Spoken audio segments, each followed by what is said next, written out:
Hello and welcome to Enchantment of Eternity's review for Star Trek Deep Space Nine Season 5. This video is a part of a series of videos where I review every episode of Deep Space Nine, one season at a time.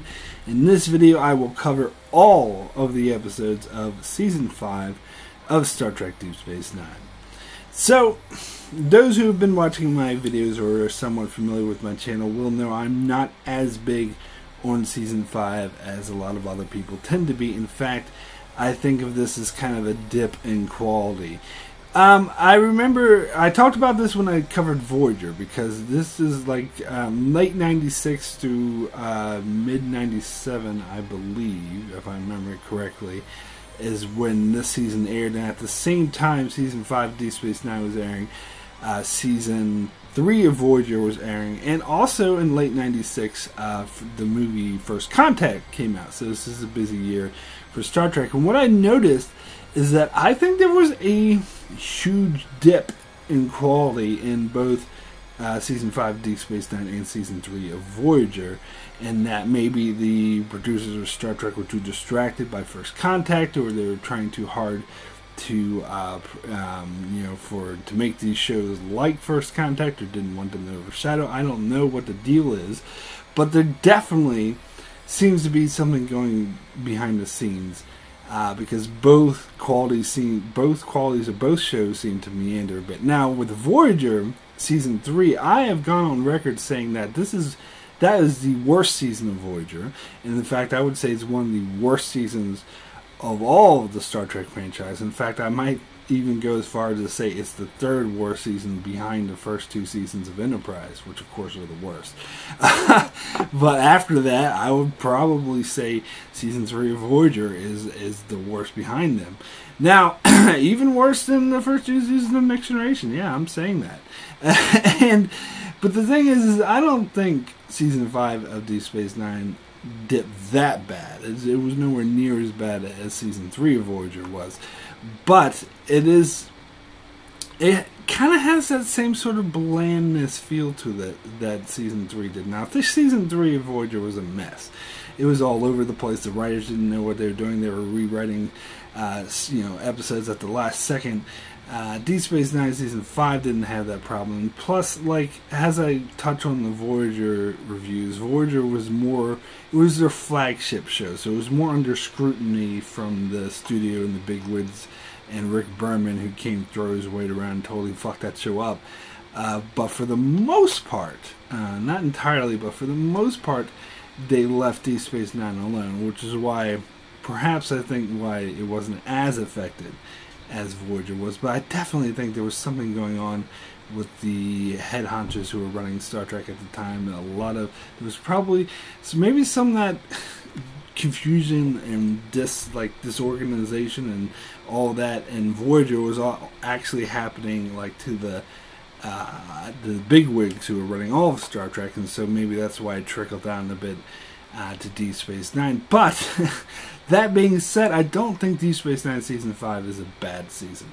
In fact, I would still say that it's better than the first two seasons. But if you leave the first two seasons of Deep Space Nine aside, in fact, I only think this is slightly better than Season 2, if I'm being honest, because Season 2 is a lot better than I remembered. But I would still put Season 5 ahead of Season 2. But if you leave the first two seasons aside and just look at the other 5 seasons of Deep Space Nine, I think Season 5 is clearly the lowest of those 5. Now, again, this is like a great show. This is one of my favorite shows of all time. So saying this season is the worst of the 5 best seasons, I'm talking about, so the other 4 seasons I think are amazing. So it's not that low of a praise, because it's still a great show. But I do think, and particularly, and I talked about this in the Voyager Season 3 as well, it's the first half of the season and the mid-season where they definitely, there was a blandness quality to all the episodes, where the storylines and the character stories seemed to meander. They didn't seem to congeal like a lot of these episodes I'm about to cover.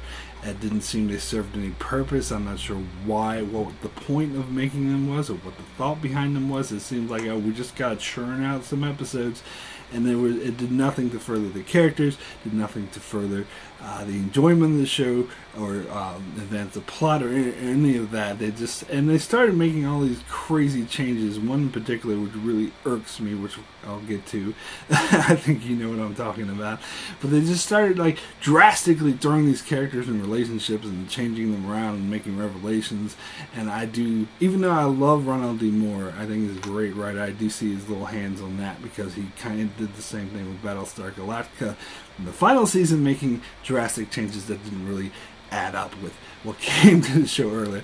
So there was a bit of that going on. So there did seem to be a bit of the disorganization and the confusion that Voyager Season 3 had, but not anywhere near as bad to a degree, because it still had the high quality that Deep Space Nine has. As I said, I still think this is better than the first two seasons, because first two seasons they hadn't really found their footing. In the third season they found their footing, and so they kept that strength up until the end of the show, up until the end of the seventh season. But I just feel like the stories, there was just, as I said, I'm repeating myself, but there was a blandness to most of the episodes and most of the stories of season 5, where they didn't really know what they were trying to do until the end of the season. This was the same thing with season 3 of Voyager, is that at the end of the season, both shows at the same time pretty much picked up, and they knew what they were wanting to do, and they changed directions, and they started going to a good direction. Also should be noted that both shows will end, like season 3 of Voyager and season 5 of Deep Space Nine, both ended on a high note, which led into the best season of the show for both shows. Like for Voyager, season 3 led into season 4, which was the best season of Voyager, and then Deep Space Nine season 5 leads into season 6, which could be the best season of Deep Space Nine.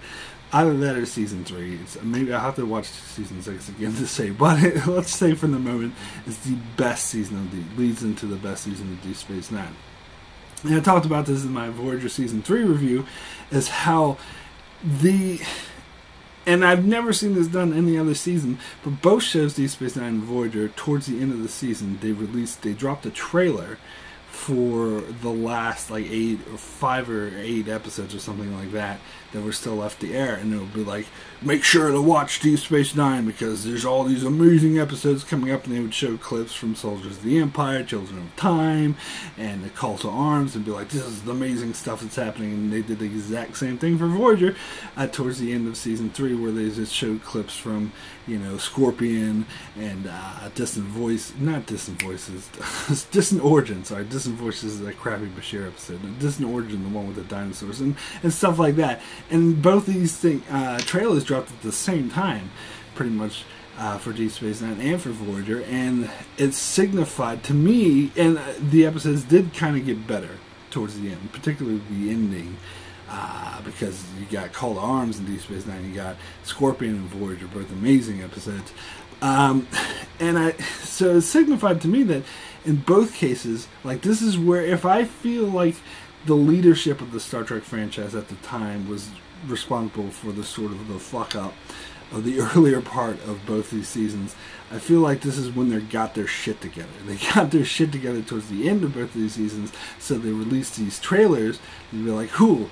No, I know the first part of the season was bad, but listen, we got our shit together, and then the end of the season is going to be awesome, and it's going to lead into the best season ever next year.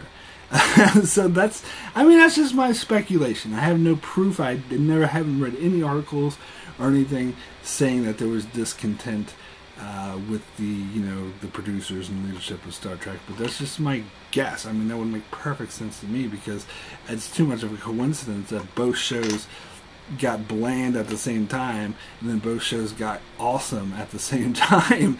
And it seems like there had to be something going on with the leadership there. But anyway, enough of that. Let me get into season 5 of Deep Space Nine. We'll start with Apocalypse Rising, the season premiere. Now, I didn't hate this episode, but if you watch my season 4 review of Deep Space Nine, you know how I feel about the Klingon conflict. In this episode, they turned into an all-out war, and they had talk about You know, you hear Klingon talking about killing Starfleet officers and bragging about it, and how Starfleet and Federation is weak. And Sisko and Odo and who was out? O'Brien and Worf go undercover as Klingons to this Klingon party, or like the celebration thing, in order to expose Gowron as a changeling, but they find out it's not Gowron, it's Martok. Now, alright, I think I gotta talk about the fact that, and I'll talk about this a bit, that this season 5, is very disjointed. And that's what I noticed watching it as a season as a whole, because the first half of the season, episodes like this, they're in an all-out war with the Klingons. The Klingons are like killing Starfleet officers, ripping their heads off and bragging about it. And at the end of season 5, they're the best of buddies. Like, they're all, come here, Martok, I love you. Like, they're the best of pals. And like, oh, the Klingons are like the strongest ally ever. They're ready to go into battle side by side to fight the Dominion. Now, I don't care what excuses, what bullshit that anybody has to say to try to excuse this totally drastic shift in tone. It is, there's nothing that nobody could say that would convince me that this isn't the show writers, the showrunners completely changing direction, and it's completely inconsistent. It makes the season feel incredibly disjointed. It does not at all, first half of the season does not at all jive with the second half of the season. I'll get to the turning point a bit later on. I think you know where it is. But to me, it's a very clear-cut case that they, halfway through season 5, they looked at this Klingon conflict and they realized that the fans weren't liking it. They realized that it was a mistake. They realized that the Klingons work better as allies than they do as enemies. So they're like, oh, let's just change our mind. And it's obvious, because it's totally, I don't care what any excuse, oh, it's war, it makes sense in the context. Bullshit. There's no excuse for how inconsistent the first half of the season is with the second half of the season. It completely does not jive. I don't buy, watching this episode and hearing Klingons brag about ripping breathing things off of Tellarites and killing, or Benzites and killing Tellarites and chopping their heads off and putting them as a trophy, to all of a sudden at the end of the season they're like, oh, I love you guys so much, let's go fight the Dominion together. No. It does not match up at all. So watching this in retrospect, it does really irritate me. I mean, I talked about this a lot in season 4, so I'll try not to harp on it too much again. But this is, in season 4 at least, it was a Cold War. Here we get a hot war between the Federation and the Klingons. Especially, you go from hot war to, oh god, damn it. But on the other hand, I think they realized, at least they realized, that the conflict with the Klingons and Federation wasn't working, that the Klingons work better with allies. So I will give them props for that. But looking back on this episode in particular has that bland feeling I'm talking about. Now, it's not an altogether bad episode. I think Avery Brooks does a great job as a Klingon, probably better than he does as Sisko usually, because he has that sort of, that. And it was kind of interesting. It did have some tension, because you thought Gowron was the changeling the whole time, and you had to, had them try to put the things up to try to expose him. So it was interesting. But alright, one little nitpick I gotta get out of my hair is that when Worf is training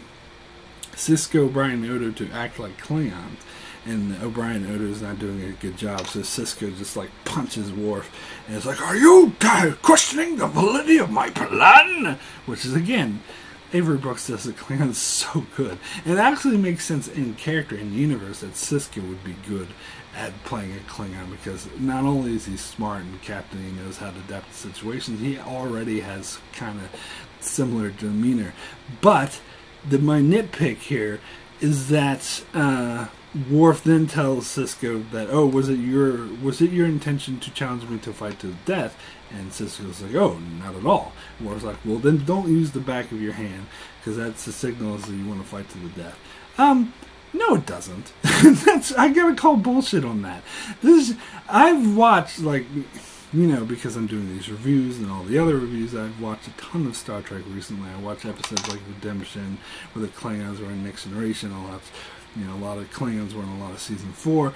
And they do that all the time. I could go through every single time, point out all the times a Klingon hits another Klingon with the back of their hand, and it never signifies a fight to the death. So that was just a horseshit line thrown in there to say, oh, try to have like a learning curve for Sisko to be like, oh, that was a good attempt, but you actually got some of the nuance of the culture wrong, which is. And it's it's an interesting concept. It's good to do. It's just they didn't think about executing it very well because what they actually did was bullshit. It's inconsistent.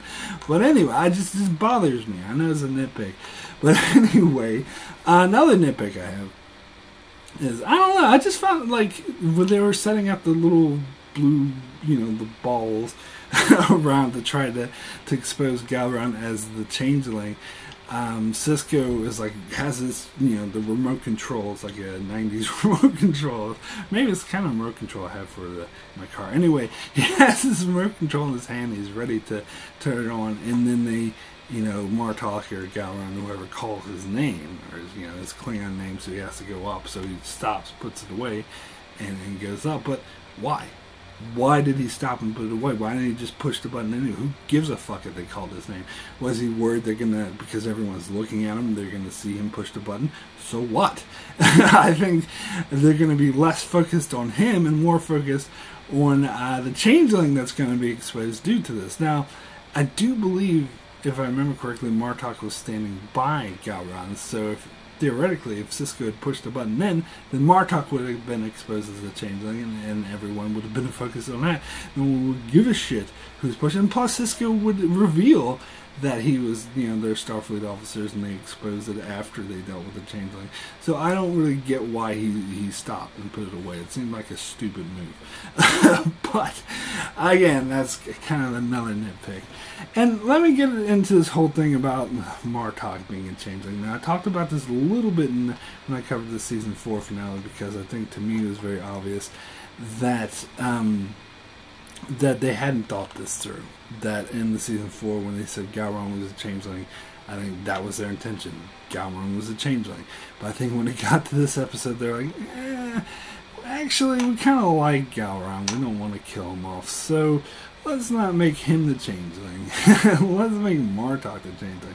Now, you could say that, maybe it's because they knew they wanted to bring Martok back, so they wanted to kill off, say, the asshole version of Martok's an asshole, so let's bring him back as a good guy later in the season. But I don't think that's the case, because there's no evidence they're planning that far ahead. I really do not think they plan that far ahead. I think it's mainly the fact that, we like Gowron, let's not make him a changeling, let's make this other Martok guy who only appeared in one episode before this, the Way of the Warrior, that's it. So who gives a crap about him at this point?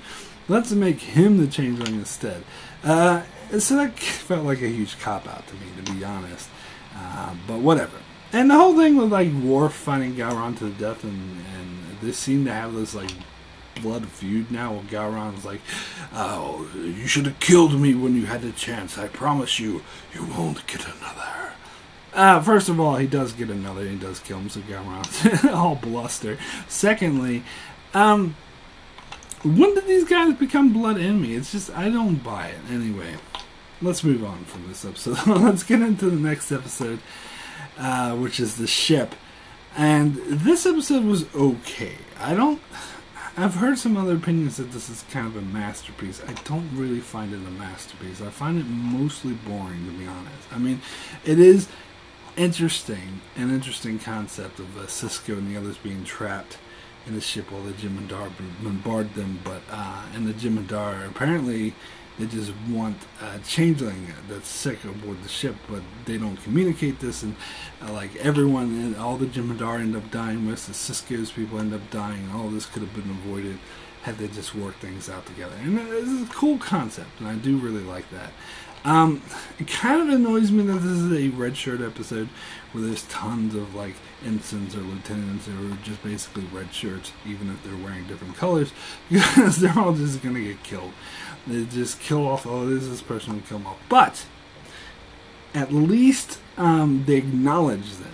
So most of the red shirt episodes piss me off because after the people die, they never mention them again. They don't give a shit. At least Sisko is grueling over these deaths, and particularly with Munez, they make a big deal out of his death and how badly this affects O'Brien and Worf, which I actually really liked that aspect of the episode. I loved the end of the episode where O'Brien was sitting with Munez's coffin, and Worf comes in and says that he sits with him. That was really touching. That was a really strong ending.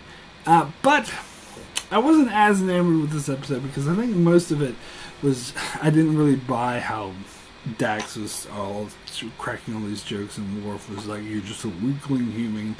I mean, I kind of halfway bought it, but Avery Brooks' acting is really bad in this episode. I am sorry to fans of him, but it is. The way he's like, we're tired, we're hungry, and just the way he, like, I don't know. I don't like his overacting. I don't buy it. I didn't really, and plus I didn't really buy that they wouldn't just communicate with each other.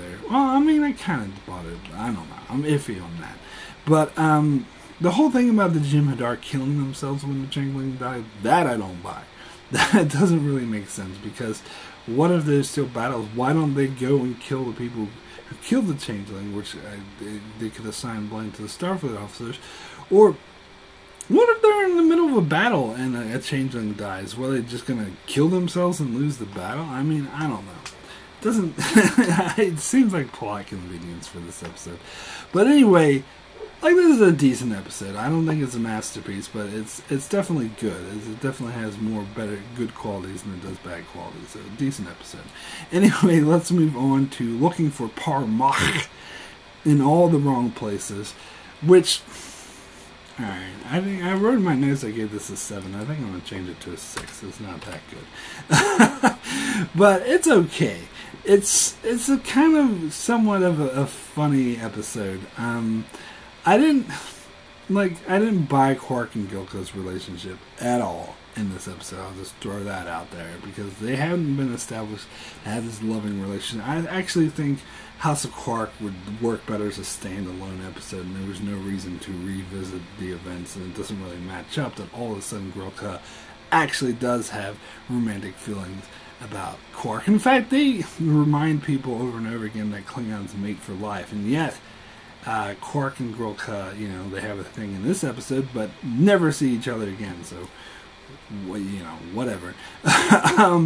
But the main plot about Worf, like, doing the thing where he tells Quark what to say, and at one point he even has like the puppet thing to fight for him. Like, wouldn't Grilka and the other Klingon know that something's up, that there's no way Quark would be that good of a fighter? I mean, they would. That's not even a question. They would. Let me rephrase it. It's a statement. They would know something's up with Quark. Maybe they don't know what it is, but they would know he was cheating somehow. Especially the way, and Aaron Shimmerman did play this very well, but it made it obvious to the others the way that he was robotic with this fighting. It made it clear that he's being controlled by someone else. But whatever. Anyway, the whole thing about Worf telling Quark what to say. This is a cliche romance plot seen in romantic comedies over and over and over and over and over again. I've seen it a billion times before, so I didn't really care for it. But the reason why I say I would have liked this episode overall is because of the Dax and Worf relationship. I think that's one of the relationships I really liked, and that actually, I think that was done really well in this episode. I think this was a good start, because this is the episode where they first hooked up. I think that was a good start to it. I think it was a good way to get them together, because this episode in particular, if you go back and watch it knowing what's going to happen with the two of them get together, you can realize that Jadzia is trying to drop hints to Worf throughout the entire episode that, hey, stop looking, at the, why you so infatuated with that Klingon chick when I'm right here. And I love it. I think that's done really well. In fact, the fact that Worf is so oblivious to it, because of course he's infatuated and all he can think about is the Klingon woman, is that he is blind to what's right in front of him until Dax literally has to hit him over the head with it, and then he starts to realize that yes. And I actually, and this is something I think it was built up too nicely throughout season 4. As I said, I think the Jadzia and Worf relationship was earned because they had chemistry. It's one of the situations with couples in Star Trek where the writers just write them naturally and they have natural chemistry. And because Jadzia, of course, already had established to have this Klingon background, so of course she would understand Worf more. The more they had them interacting, the more they had this natural chemistry, and so the writers noticed that and built off the natural chemistry to its natural conclusion and put them in a relationship, which is in contrast to, like, say, I don't know, Tom Paris and B'Elanna, where the writers just, they had no interaction, no chemistry, right? It's like, let's put them together, and voila, they're together. Even though it wasn't a natural progression like this was with Worf and Dax. And as I say, I like the way it was done in this episode. I like the ending about how they, had to go to the infirmary because, and then Quark and Guruk over there, and Bashir's like, I'm just going to stop asking everyone why they're coming here. Like, that was good. So, I did enjoy this episode, even though it was littered with cliches and whatnot. Alright, so then we get to the next episode, which is Nor the Battle to the Strong. Now, this is where I had to get into the Klingon War again. This episode, I don't like this episode. It irritates me because it's the Klingons are going around killing people in the war. They're attacking, maiming people, and I cannot get over this. I'm sorry, I just cannot get past this, particularly knowing we're at the end of the season, we're best buddies, and it makes it impossible for me to like this episode, quite frankly. And I have no doubt that if this episode was put off for a year and done during the Dominion War, I would think more highly of it. I would probably like this episode if it was the Jem'Hadar or the Cardassians attacking, not the Klingons. I'm sorry. I just cannot get over that. In fact, like, the way to describe the Klingons in this episode is, they're unstoppable, they're bloodthirsty. That actually, those descriptions and the feel to it and the grittiness would work with the Jem'Hadar a lot better. But, even if I set that aside, which I can't really, but let's, for sake of discussion, let's set that aside. This episode still had some issues, and some of the acting from the guest actors was awful. Like that guy who shot himself in the foot, he was totally unbelievable. You don't know what it's like. And the dude who was dying and had his guts out, that was horrible acting as well. Now, don't get me wrong. I think it was an A for effort for trying to portray the horrors of war and how it could really, fuck with people psychologically and how awful it is. A for effort, but it's a noble goal to try to message get across the story to try to tell, but the execution was not very good. You always got to look at, can't just look at their intentions. Good intentions don't really mean anything. It's what they actually accomplished, and what they accomplished was not very good. Sorry to say. But I did like Jake's character story about how he, and the line that they played towards the end of the episode about how the line between cowardice and heroism is a lot thinner than people think. I did think that was a very powerful message, and the way that Jake sort of ran because he got afraid because he wasn't battle trained. When the bombardment happened, he left Bashir to die, and he was feeling guilty about that. But then later, he just picked up a phaser when the Klingons attacking and just started firing wildly and ended up saving people's lives. But in both cases, he was just scared and just doing whatever he could to protect his own life. Is basically acting out of instinct, and that I think was really interesting. It just would have been better if they had better actors. If it wasn't so cheesy with the,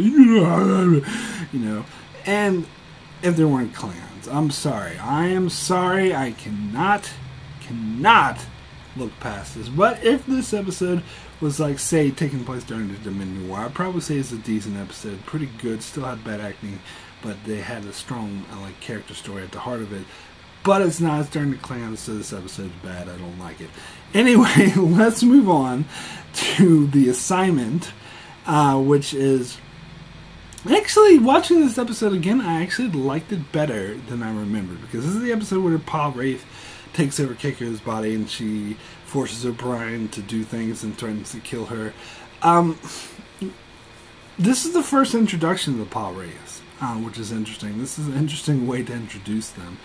And I'll talk more about the Pa Wraiths when we get into season 7, because I think it started with this episode really here. It's like, it's not really, it doesn't go with how the Wormhole aliens were first introduced in the first couple seasons. They're totally, and this is Iron Stephen Bear wanting to turn Deep Space Nine into a fantasy. He kept talking about wanting to turn Cisco into a god, so he has to create this like mythology around it where there's the evil, because you can't just have the prophets who are the gods, you have to have the evil demons who fight against the prophets in the biblical epic thing, which I could have done without, to be honest, and I think it's kind of inconsistent with the start of the show, but whatever. As I said, I'll get into that more later in season 7, but for this episode in particular, I was surprised how much I liked it, because you do get the strong O'Brien. I think Colm Meaney is just like such a great actor that he can pretty much sell everything or anything he's in, and you really get his connection to Keiko and how much he loves her and how he's willing to do whatever he can. How he does manage to outwit the Pa Wraith in the end, but it has a real 24 feel to it. I know this episode came out before 24, but 24, if you ever watched it, like it had the plot where somebody's lover or mother or kid, usually a lover, was kidnapped by the terrorists, and the terrorists would use the guy to do, say, we're going to kill your lover if you don't do what we want, so the guy would go. And they did this with, like, I can't even count how many times they did this in 24, like, at least 30. and they did it with a lot of different characters. It happens to Jack Bauer a lot, but it happens to a lot of the main characters. And as I said, I know this episode came out before 24, but watching this now, I can't help but feel like, oh, this is another 24 plot where they, have your loved one hostage, so you have to do what I want, otherwise I'll kill her. So it's very bland. Even, to be fair, even when I first saw this episode, when it first came out, before I even heard of 24, I still wasn't very interested in this concept. I was like, some evil thing takes over Keiko and forces... In fact, you could look at the episode Power Play, which pretty much already did this, where they had the evil energy being taken over O'Brien, and having O'Brien and Keiko sort of...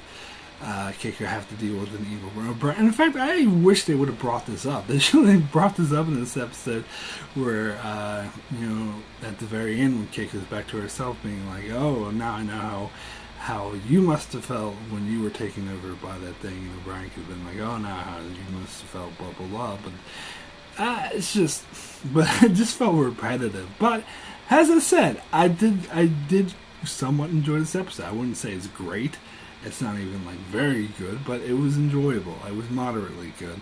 It was suspenseful. I like how Rom sort of caught on to it, and how the Cisco and the others were catching on to it, and O'Brien uses Rom as a scapegoat to finish his work.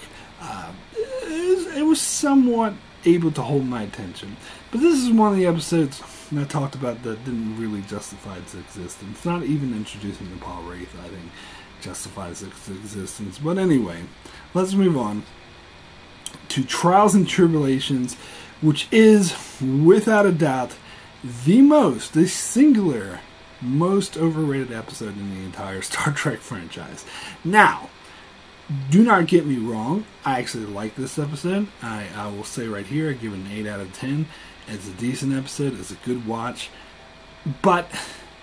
And Iron Stephen Bear said that, he liked this episode, he thought it was great, but he's disappointed that when people point to this as the best episode of Deep Space Nine, because it's not really representative of what Deep Space Nine is. And I completely and totally 100% agree with that. In fact, I would go as far to say is that whenever I see this on a number 1 list as the best episode of Deep Space Nine, it offends me. I'm sorry, But I'm just gonna write out and say it. I find it offensive when people say this is the best episode of Deep Space Nine. Again, not that it's a bad episode. It's a decent episode. I gave it an 8 out of 10, and I gave Best of Both Worlds an 8 out of 10. And I know tons of people think Best of Both Worlds is the best episode of Next Generation, but I don't agree. But it doesn't offend me when someone says Best of Both Worlds is the best episode of Next Generation, like it offends me when people say Trials and Tribulations is the best episode of Deep Space Nine. And the reason for that difference is, like I was saying, this is, like I heard Stephen Bear said, this is not representative of Deep Space Nine.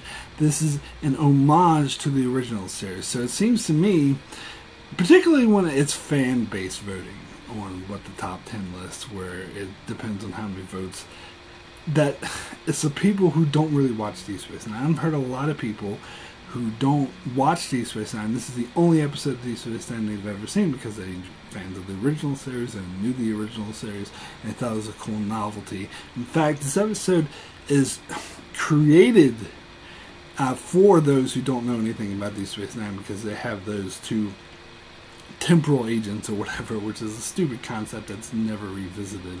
It was kind of just made up so they could have an excuse to have a narration to this episode.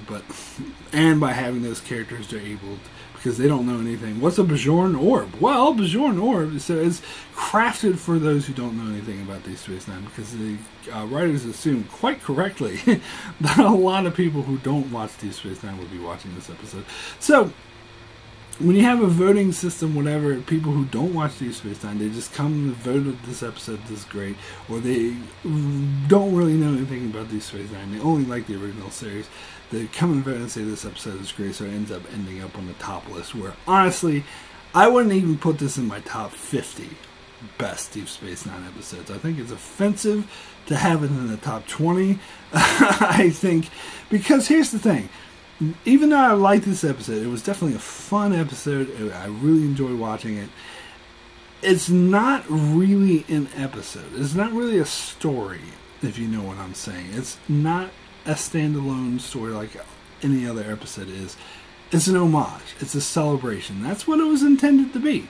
So I think the writers, the creators did an amazing job at crafting an homage, a celebration of the original series, and the way they integrated the Deep Space Nine characters, Cisco and Dax and others, into the background, and they see Kirk and they're like, oh, it's Kirk. Like, that was well done, and like the way they seamlessly, like having Bashir and O'Brien in the lineup with all the other people, and Kirk says who threw the first punch, like that was cool. It was really cool to see that, and it was amazingly well done. You had a lot of great humor with like O'Brien and Bashir, where the whole thing about Bashir thinking he might be his own grandfather, and he'd be like, I can't wait to see your face when you go back to the station and find I never existed. Like, that was funny. They had really good, funny character moments. But there's no plot. The plot was just bullshit, and they outright didn't even try with the plot, which is fine because they weren't creating a story, they weren't creating an episode, they were creating a celebration and homage to the original series. So the plot didn't really matter, it was just there as an end. Plus the orb of time, that comes into play later on, which is a huge mistake. That's just a lazy excuse. Well, we need to time travel. I don't know, let's say this is an orb of time, although it's kind of inconsistent with the orbs and the prophets, but whatever. Leave that aside.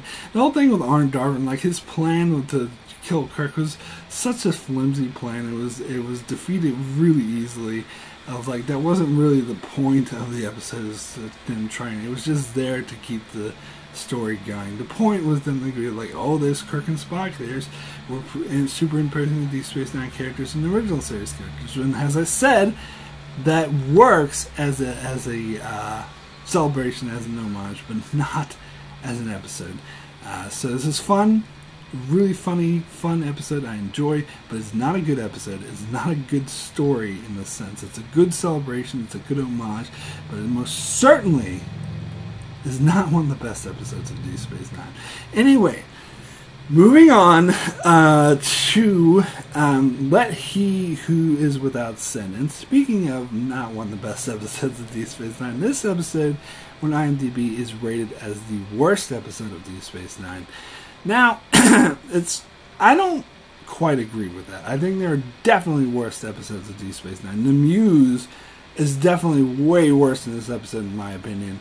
Fuck the Muse. And what was the other one from season 1? If Wishes Were Horses, that's definitely worse. There's one in season 6 with that Yet to Cover, you know what I'm talking about. That's definitely worse than this episode. But, so I might put this in the top 10 of worst of Deep Space Nine, but I wouldn't say it is the worst. I think there are plenty worse than this. In fact, at one stage, I read this review that actually made me like this episode, because this review was like done from like a hardcore fundamentalist Christian or whatever, and he was like, why is this show attacking family values? And that made me like the episode, because please attack family values. Family values is just a synonym. It's just another way of saying discrimination against gays, being censorship, trying to control people. I fuck family values. Family values is not actually, that's not what it means. It doesn't mean, oh, let's value the family. It means let's attack gay people, let's censor, let's try to control people's lives and tell them they can't have sex, and censorship. That's what family values means. So if this episode's attacking family values, then I love it. In fact, at one stage I was saying I love this episode because it attacks family values. But I'm watching it again, I see it's actually not good. I think it doesn't even do a good job at attacking family values. If it did do a good job, then I would like this episode, but it even fails at that. Because the dude is so unbelievable, who tries to, the new fundamentalists, or whatever the fuck they're called, that try to fuck up Ryza. The Jem'Hadar could attack you at any time, and it's a bit stupid how Worf joins up with them. And the writers of this episode even acknowledge that this episode is not good. And they said it's because, but they blame it on the studio, of course. That's what writers always do, blame it on the studio. Although, I mean, maybe they're right. But they're saying it's the studio's fault for censoring this, because this is supposed to be like a very provocative sexual episode. But it's because they wouldn't allow this, too much sexuality or nudity. And because in some places it airs in the prime time in the middle of the day where children can watch it. But I was saying, you already know that Deep Space Nine can't do that. You already know that they're going to be censored, because you know that it airs during the day where children can watch it. So why even try? Why even bother writing an episode you know that's just going to be censored to high hell anyway? So I do blame the writers, even though how they try to pass the buck to and it doesn't even work. I mean, maybe if there was an uncensored version it might work, but I don't think even that did. Like the whole thing with Bashir and Lita having like this Bajoran ceremony thing where they break up, so they go on vacation together and make love, and they stop making love with other people because they're having a breakup ceremony. First of all, that's bullshit. That's never been established in Bajoran culture. Nobody's ever done that. It's never used again. It was just a writing convenience for this episode. Second of all, that's stupid. Thirdly, the whole thing with Worf and Dax, I talked just before about how I love the Worf and Dax relationship. This is not a good example of that. This is a bad example. They were just bitching and mooning at each other. It didn't seem like they had any chemistry, any reason to be together. And Worf is acting all like a character, and then he tells that story about, when I was a kid, blah, blah, blah. That was an interesting story that might have worked if it was in a better episode. This episode is just a mess. It's just nothing worked about it. And the actor who played Bashir talked about how he wasn't even trying, because his Nana visitor was giving birth to his child like just the day before, and he was incredibly distracted. Which actually, I don't even think he was the worst part of this episode, to be honest. I think the writing was definitely like the new fundamentalists or whatever. And they have Vanessa Williams come in and try to save it. But yeah. Not the worst episode of the show, but it definitely is not good. Anyway, let me get into things past, which I do really enjoy this episode. I think this is where Odo I have a lot of issues with the plot of this episode, but I like the character story that's told. So Odo, Odo, Garrick, Cisco, and Dax find themselves back during the times of the Bajoran, of the Cardassian occupation of Bajor, and they're basically playing out the roles of these three Bajoran people who Odo feels guilty about because he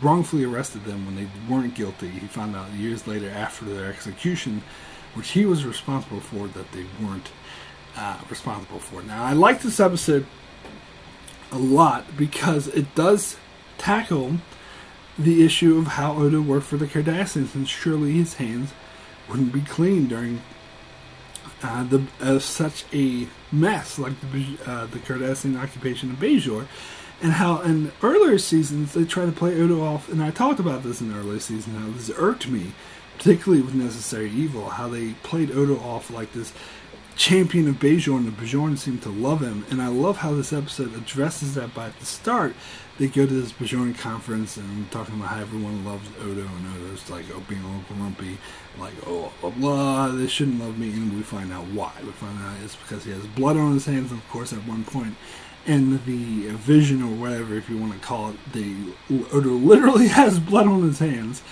which is not a very subtle metaphor, but it works.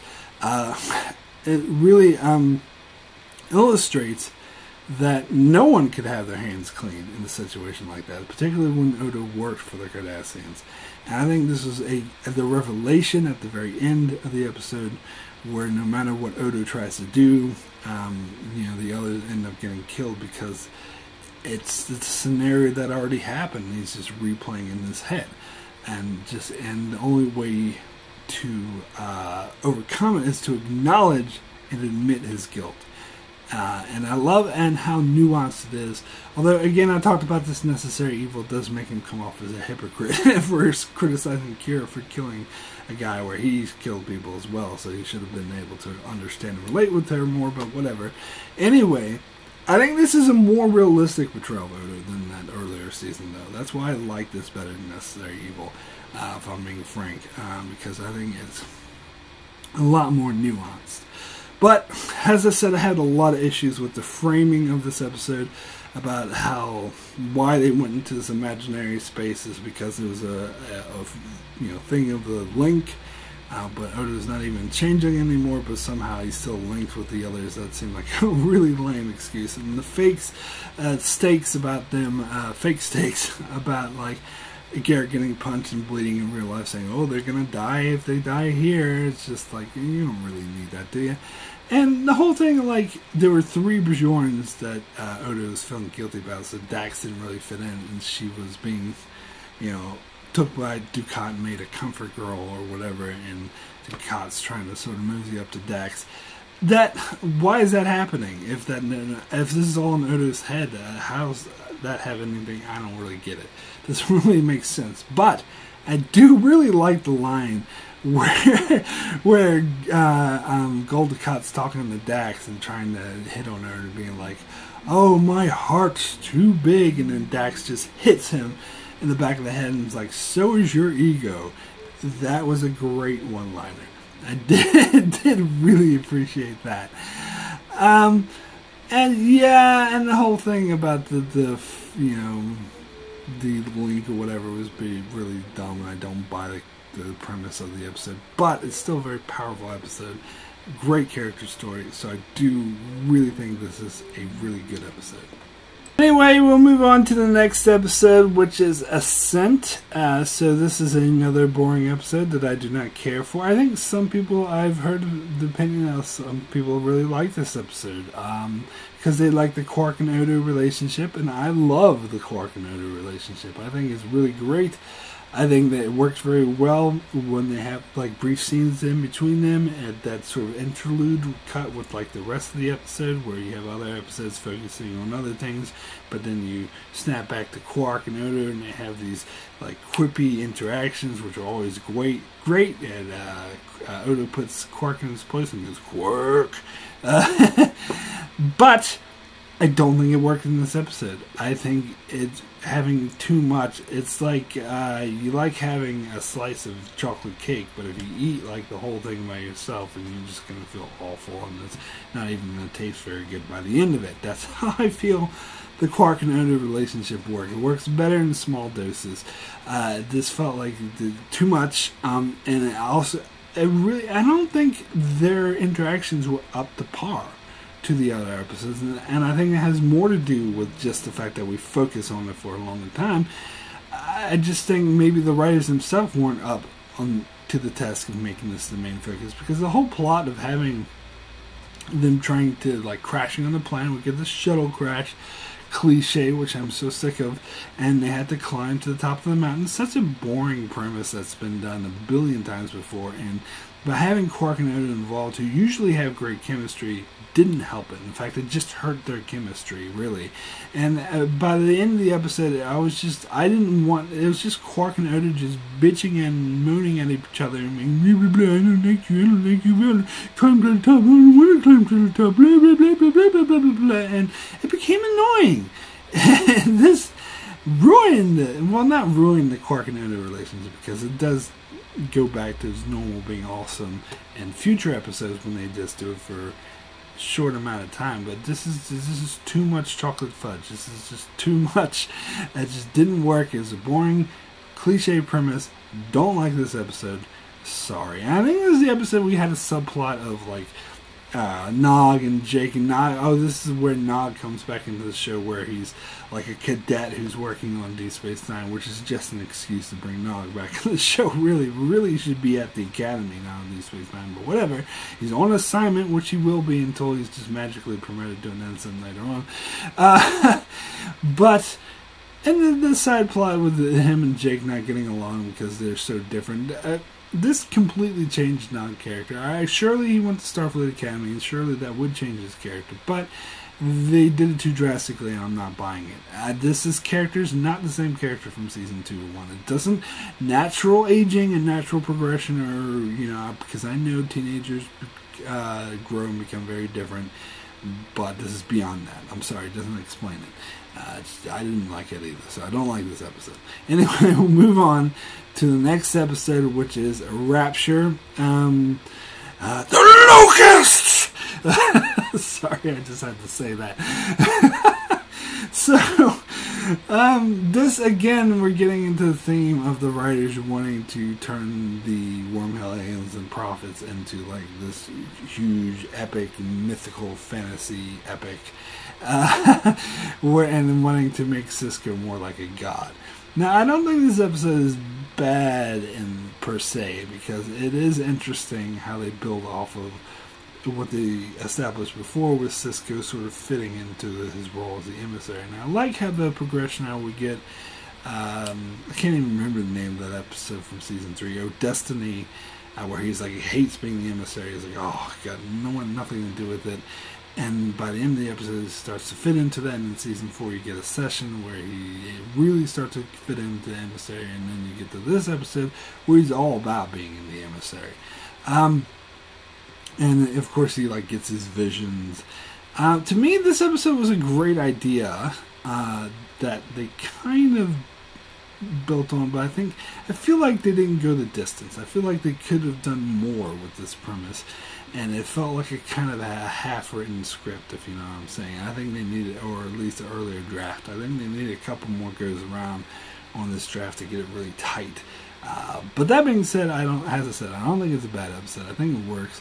I do like how I alluded to it's the Locusts. Like it's that was actually really foreshadowing the Dominion War, because the whole thing was that Bajor is going to join the Federation, but Sisko had the vision of the Locust, and then that they were coming to Bajor, and if Bajor joins the Federation, they'll be destroyed. And by the end of the season, you realize that actually the Locusts, or he said the Locusts are going to Cardassia. So the Locusts are the Jem'Hadar, the Dominion. At first he saw that the Dominion, so he kind of predicted that the Dominion would go join with the Cardassians, and then that the the Locust, the Dominion, and the Cardassians would come to Bajor, and if Bajor was a part of the Federation, it would be destroyed, which is true, because what happens at the end of the season is Bajor is able to stay safe and out of the fighting by making a peace, a peace treaty with the Dominion, non-aggression pact, and so they're able to be left alone by the Dominion and kept out of the fighting. But if they were part of the Federation, they wouldn't be able to do that because they would officially be their enemy. So Sisko is right, and it's interesting how they never actually confirm this. They never. So it's only for the astute observer who watches the episodes over and over again, like me, nerd. Anyway, call myself one. Anyway, that notice stuff like this, and I like that. I like they're really subtle about it. It didn't sort of hit you over the head later. And I mean, I think a mention maybe would have been interesting. There would have been like, oh, so this is what you meant earlier when you're talking about the Locusts. But you kind of had to put that together yourself. I like that. I think, and it's hard for me to say because I don't like to give the writers credit for thinking ahead, because usually they don't, as I said with the whole Klingon thing. Totally didn't. But I have to believe that at this stage they at least had the idea in mind to have the Dominion and Cardassian join forces, and the whole thing about Bajor needing a non-aggression pact.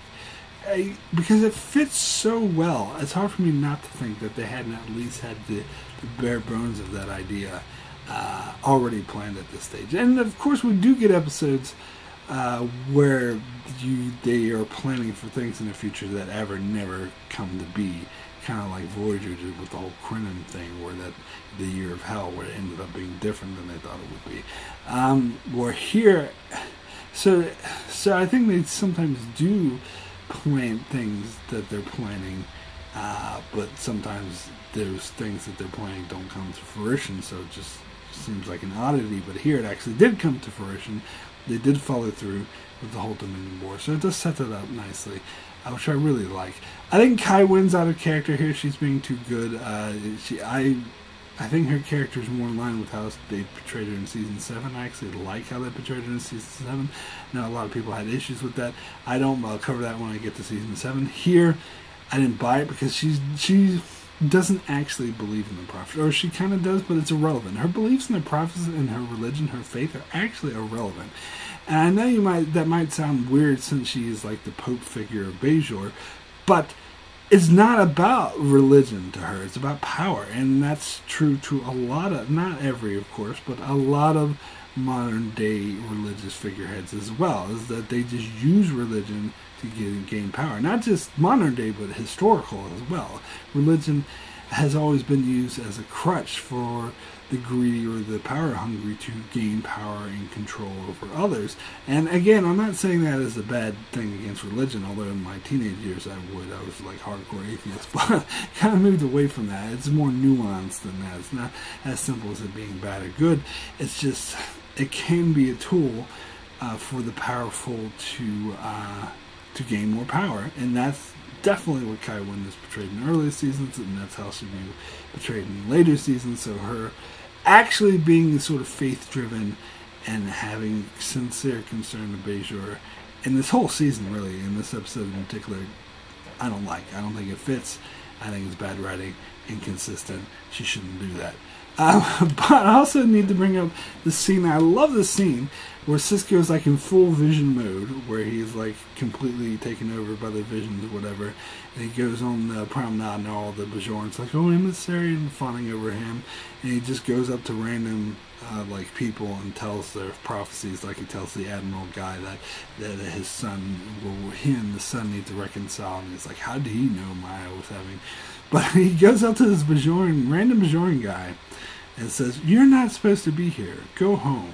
And I always found that funny. That was like so weird. It's just like, because on the face of it, it seems kind of rude to be like, what are you doing here? Get the fuck out of here. But I mean, I think they intended it to be like that the guy actually wanted to be somewhere else, and Sisko is just telling him what he needed to hear, and be like, and helping him make the right decision to be wherever he needed to be. Now, what's interesting, and I do have to bring this up, is that the novels, the non-canon Star Trek novels that take place after Deep Space Nine finished, actually follows up on this character, and he ends up becoming this huge, like, religious figurehead, this, like, Vedic who's, like, running for Kai and being, like this huge, like, guy, and his whole thing started with here because Sisko was telling him to go home, that you're not supposed to be here, go home, meant he shouldn't be in the Bajoran militia, that he should become a Vedic, and later on he would be like, he would always talk about how he's touched by the emissary, and the emissary gave me my purpose, which I thought was interesting. I thought it was a very creative way to follow up in this random scene of, you're not supposed to be here, get out of here. But anyway, I like this episode's decent. Another interesting note about this episode, is this is the first time that we see the new uniforms, because this is around the time First Contact came out and they had different uniforms. So Deep Space Nine would then for the rest of the show wear the same uniforms they wore in First Contact, and this is the first time we see it. In fact, that would differentiate it from Voyager, which Voyager would still use the old uniforms. In fact, whenever Voyager would communicate with the Alpha Quadrant, everyone in Starfleet would be wearing the new uniforms, and Voyager, for some reason, don't feel like accumulating to that and still wear the old uniforms up until they get home. Which is interesting, but what's really interesting about that is that then makes it clear, and I'll get to this in a bit, in the episode in Purgatory's Shadow, it's revealed that Bashir was imprisoned by the Dominion, and a changeling has taken his place. Now, what's significant about that is that the Bashir that we see, the real Bashir who's been in prison, in the Jim Hadar prison, is wearing the old uniform, which means that the changeling who took over for Bashir took over for him when they were still wearing the old uniforms, which means that Bashir in this episode is a changeling. Now, this I will most definitely say the writers 100% did not plan for. I don't think when they were writing this episode they knew that Bashir in this episode wasn't really Bashir, it was a changeling. I think that's just something they came up with later on. And it would be like, oh, that means that if we have it in the old uniforms, that means in this episode, the Rapture, that means that Bashir was a changeling the whole time. Like, yeah, fine, we can just say that the changeling was pretending to be Bashir. But I don't know. Bashir had kind of an important role in this episode by trying to convince Jake to save Sisko's life. I mean, I guess you could always come up with all this headcanon fan-splaining to say, oh, well, that's a changeling wanting to keep Sisko alive because for their plans. Not buying it. I don't think the writers had any idea in mind that this is actually... But that's an interesting thing about that, yeah, Bashir's a changeling in this episode. Anyway, let's get into the next episode, which is The Darkness and the Light.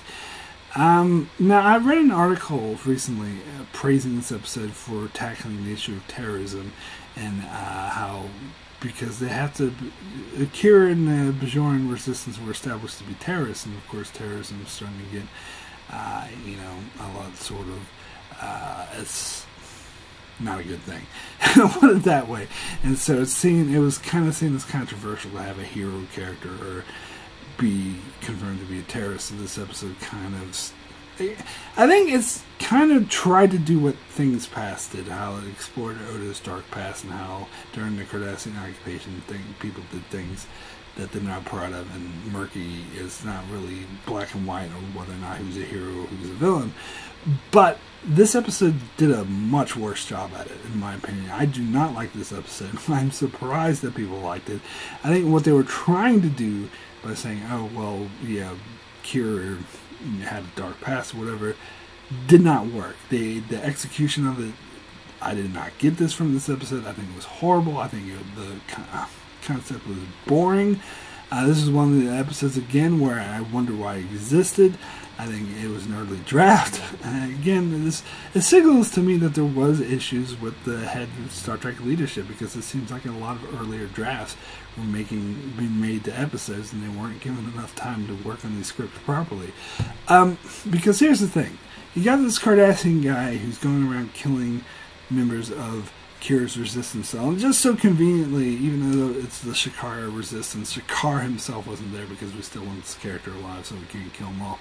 Because they kill off all of Kira's old friends, which is a waste of like Pharrell and Lupusai, who are actually interesting characters, and they just kill them off in this episode, which is a shame. And it's a shame because it's a pointless death because this episode sucks. But so this Cardassian dude kills off all of the members of the resistance cell for setting off a bomb and killing like a child and scarring him, who were innocent and they weren't involved in the occupation at all. So it's supposed to be, oh, this is a murky thing, and Kira's supposed to ruminate on how, oh, well, she killed atrocities or whatever. But I think the problem is I don't think he has any legs to stand on. I think his reasoning is spacious. Like, if he would have came to like Kira in a courtroom situation or some public speaking situation and be like, look, these people aren't good, look at what they did to my face, then he'd have a leg to stand on. But by going around and like having these expert bombs and just killing off people, he's got no leg to stand on. He's actually, I would argue he's worse than Kira and her resistance. And I think that's made very clear in the episode, which is why I think the moral dilemma, oh, is this murky? It's not, because it's actually pretty clear cut that he's a serial killer as compared to Kira and the resistance fell, who were fighting in a war. And it's a I know this is a very clear different situation from killing in a war and just killing someone out of revenge or murder. I know some people can say it can get murky. There can be crossover. You can kill people for revenge in a war, and maybe sometimes war are about revenge.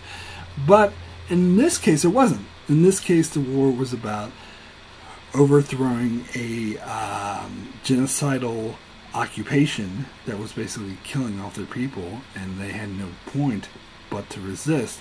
And once you're in that situation, okay, sure, she could kill innocents, and that's not a good thing. But let's be frank, a lot of times innocent civilians are killed in war. That's just how war works. Wars aren't pretty. They're not structured very well, which is why they shouldn't be romanticized. But, and I'm not romanticizing what the resistance cell did, but, you know, even though it's a tragedy that she killed the young boy, but when Kira retorts and says, well, you guys shouldn't have been on our planet in the first place, I think she's 100% correct. Even though, you know, they may or may not have supported the occupation, they were there on Bajor. They were supporting a regime. It's kind of like the whole like Nazi things were only following orders. Yeah, you're only following orders, but you're supporting a genocidal regime. So even though it's tragic if you get killed, it's part of the war. It's part of the, you know, it's not a pretty thing. It's not a good thing, but that's how wars work. And so that's a totally different situation than him going around executing these people.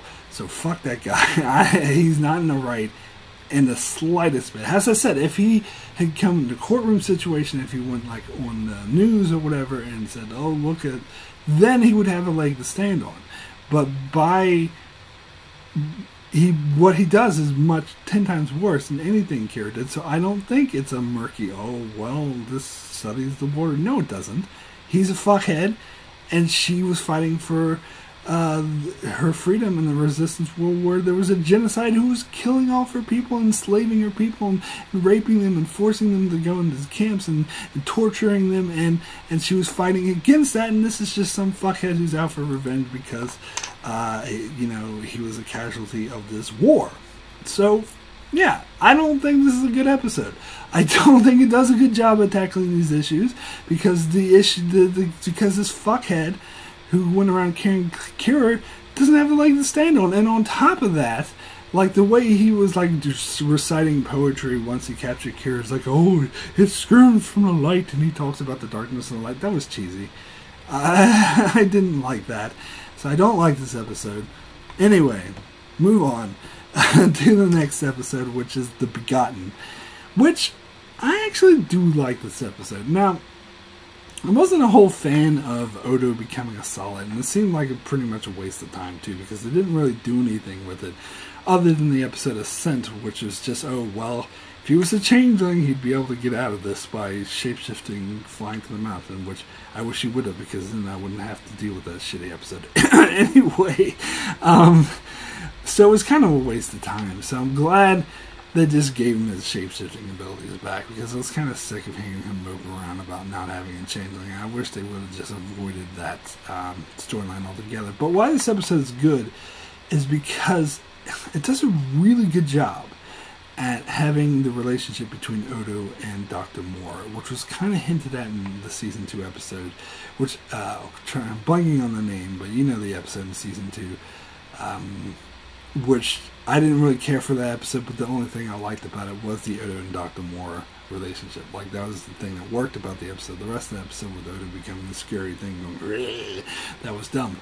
But, so this episode focused more on just the Odo-Moore relationship, and it did. It built off of that, what was established in Season 2, and explored it more, and it was a really strong, relatable story about a son who still holds a lot of resentment towards their father for the way they treated them when they were growing up, and I'm sure a lot of people can relate to that, and it's a very relatable story, and it was executed really well here, and you get how Moore had good intentions, and he actually does love Odo, and he does care for him, and wants him to succeed, and wishes the best for him, and he's sad that Odo's cut him out of his life, but Odo still holds all this angst and resentment towards him for the things that he sees that was unjustified and unright, and just torture or whatever, but he's between they're working together, like they understand each other, like Odo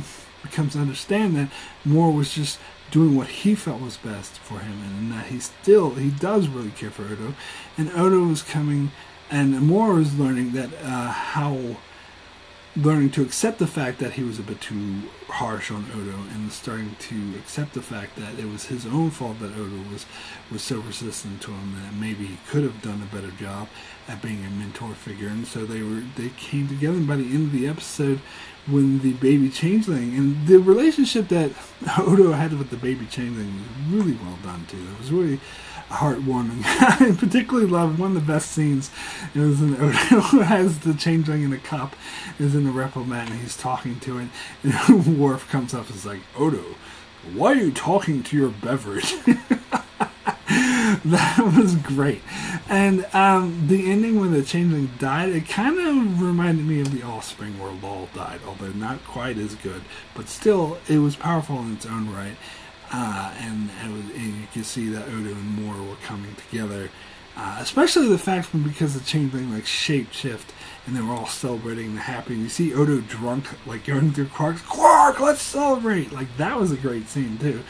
And how then after this high point, they had to deal with the changeling dying, and how that actually brought Odo and Moore together, and how the changeling like sacrificed itself to give Odo his changeling, even though I really question the science behind that, but whatever. He has his shape-shifting abilities back. That's all that matters. So that was really well done. That was really touching. I didn't like the side plot of this episode.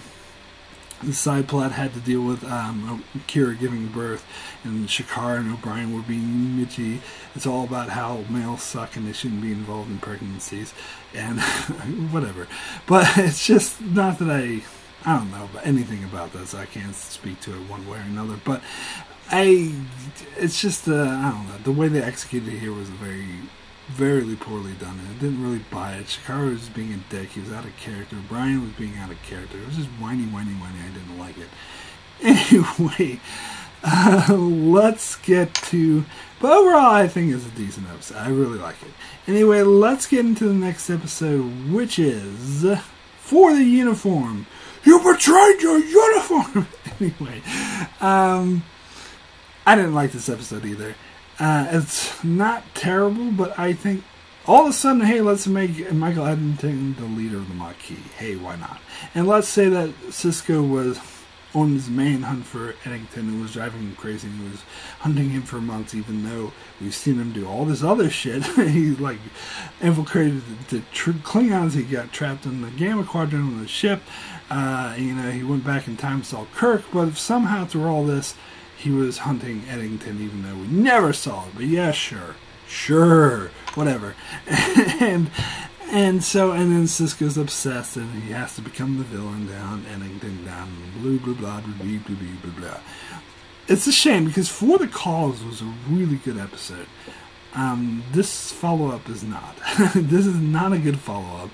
It changes the character dynamics. It makes it so Eddington's the leader. It makes it so they have this, he's like this villain. They have this quirky relationship, and Eddington is basically Sisko's white whale, but it's too sharp, it's too sudden. I don't buy any of it, and the episode itself was kind of dull. I like the ending resolution where he decides to poison the atmosphere of the Cardassian planet. I did like that. Some people saying, oh, Sisko's a war criminal. No, he's not. Nobody actually died. It was interesting that he just did what Eddington did in response. Is to make things fair, to even things up, and I thought that was actually, it shows the kind of captain that Sisko is, and the lengths he was going to get Eddington. You know what? It worked, and I did like the concept of him having to play the villain. So I wouldn't say it's a terrible episode, but overall it's kind of dull, boring. Didn't really like it. Anyway, moving on to the next episode, which is In Purgatory's Shadow and By Inferno's Light. I will cover these two episodes at the same time because it is a two-parter, even though they have different titles. It is a two-parter, so whatever. Now, when this episode first came out, and for the years after, I would love this episode. I would put it in my top 20s or top 50s, and I would say it's a great two-parter. But after I had many years to rewatch it and think about it and ponder and contemplate on it, and especially after watching it again recently, I realized it has a lot of flaws. Now, the greatest thing about this episode, as I said, is this is when they decided to retcon the whole Klingons being the enemies and make the Dominion Cardassians be the enemies. Have the Klingons form an alliance with the Starfleet to fight against the Dominion, and they had Cardassia join the Dominion, which is, I think, the smartest move the entire series done. This is I shudder to think what the show would have been like if they hadn't done this move. If they tried to continue to focus on the Klingons, the adversary, and push the Dominion and the Cardassians to the side, how badly that would have sucked. I think this saved the show, in my opinion, that single decision, even though it is very, as I said, very obviously a retcon. It does not all fit with earlier, and it makes the whole season very disjointed. But if that's what they need to do to put the show back on track, and the right track, that's what they need to do. Because I love the idea of the Cardassians joining the Dominion. I think it was a stroke of brilliance. I think it works amazingly well for the rest of the series.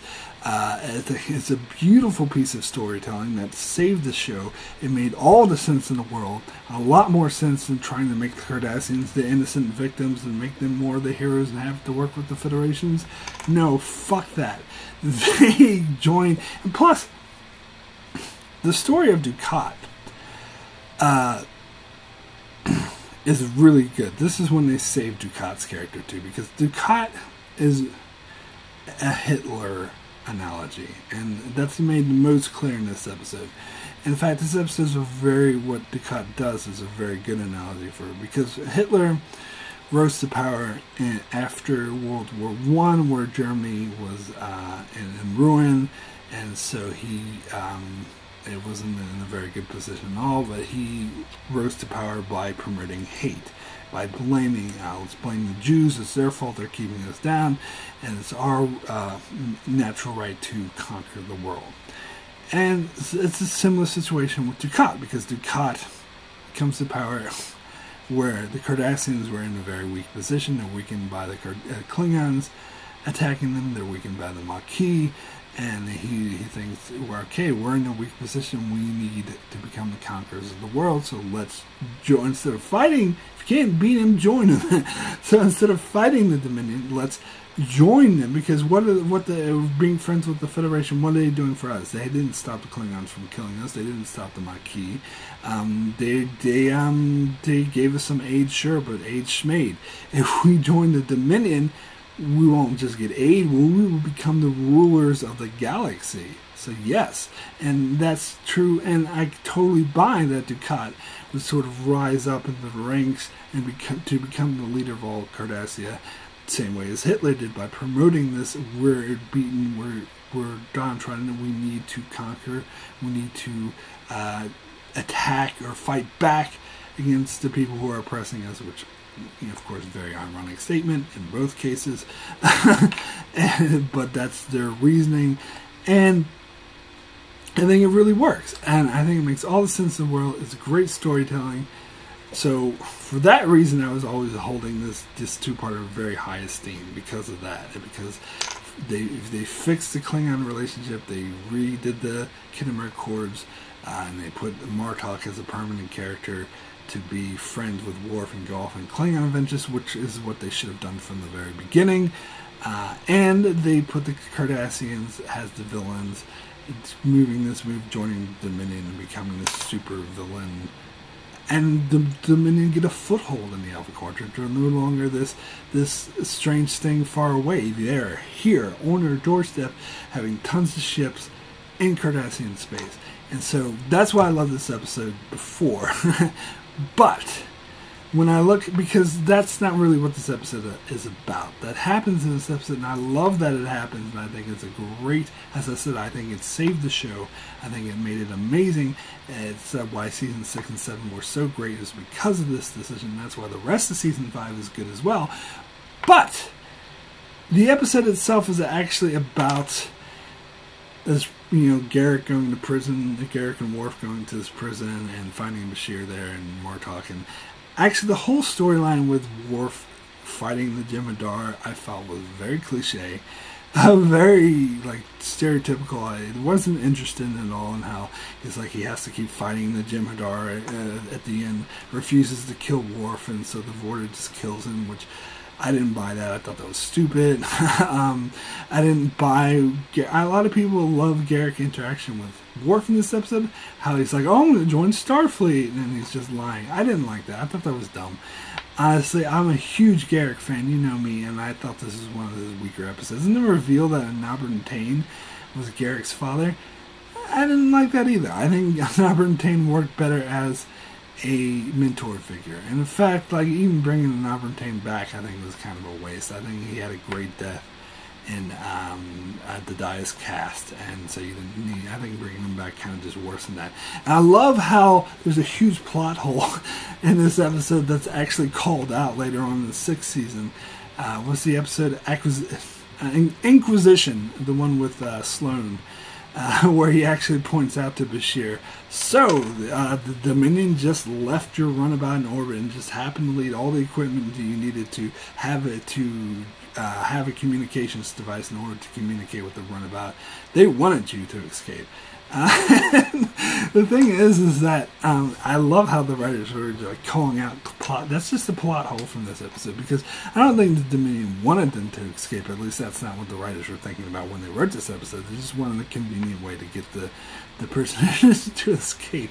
It was rather convenient. Why would they have their runabout in orbit and just casually leave the equipment? But anyway, I did like the Bashir being a changeling thing, even though we already did this in the Adversary.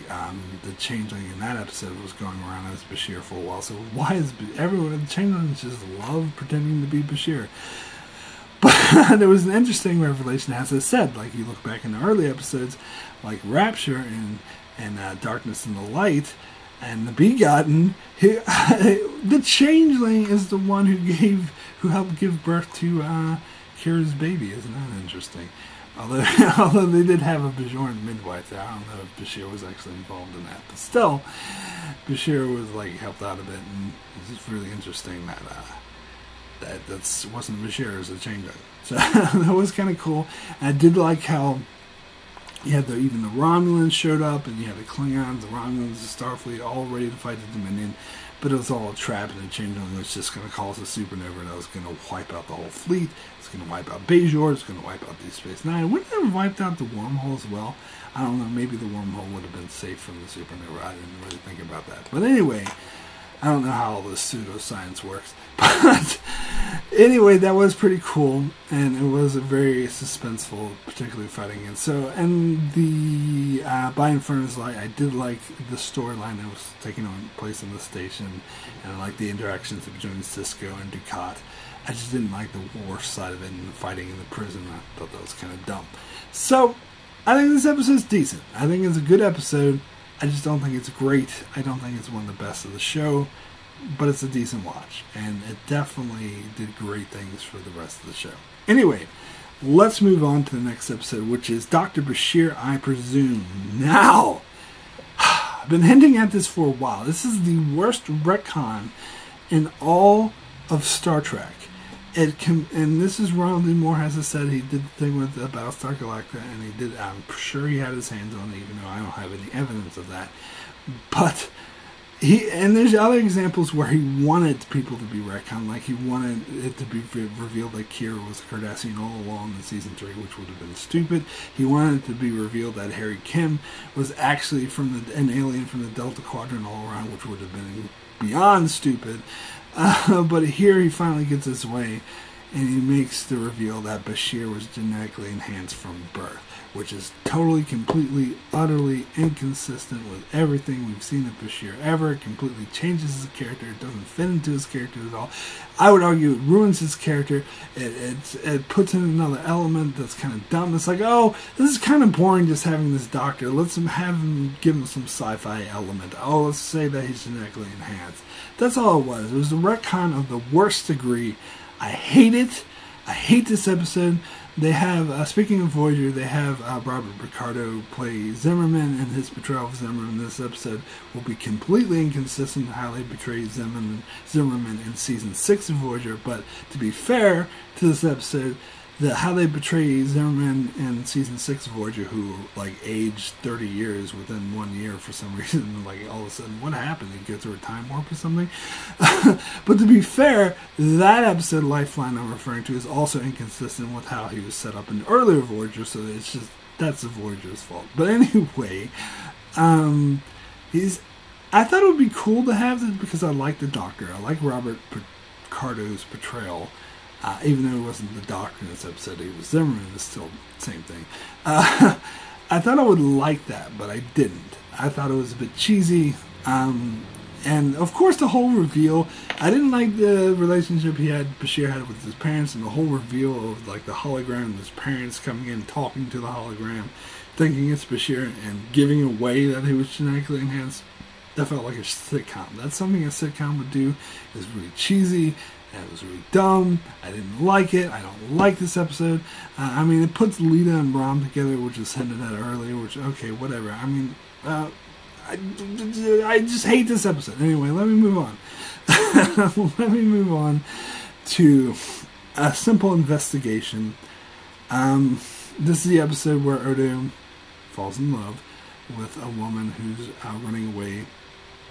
Now, I think I've seen this on some worse lists, and I think it's pretty low on the IMDb list, and I disagree. I think this episode is actually pretty good. I think Odo was due for a love story that didn't involve Kira, and it was interesting. And in fact, if anything, I said that turning him to a solid was pointless, but if they would have had this episode while he was a solid, it actually would have made him being a solid more worthwhile.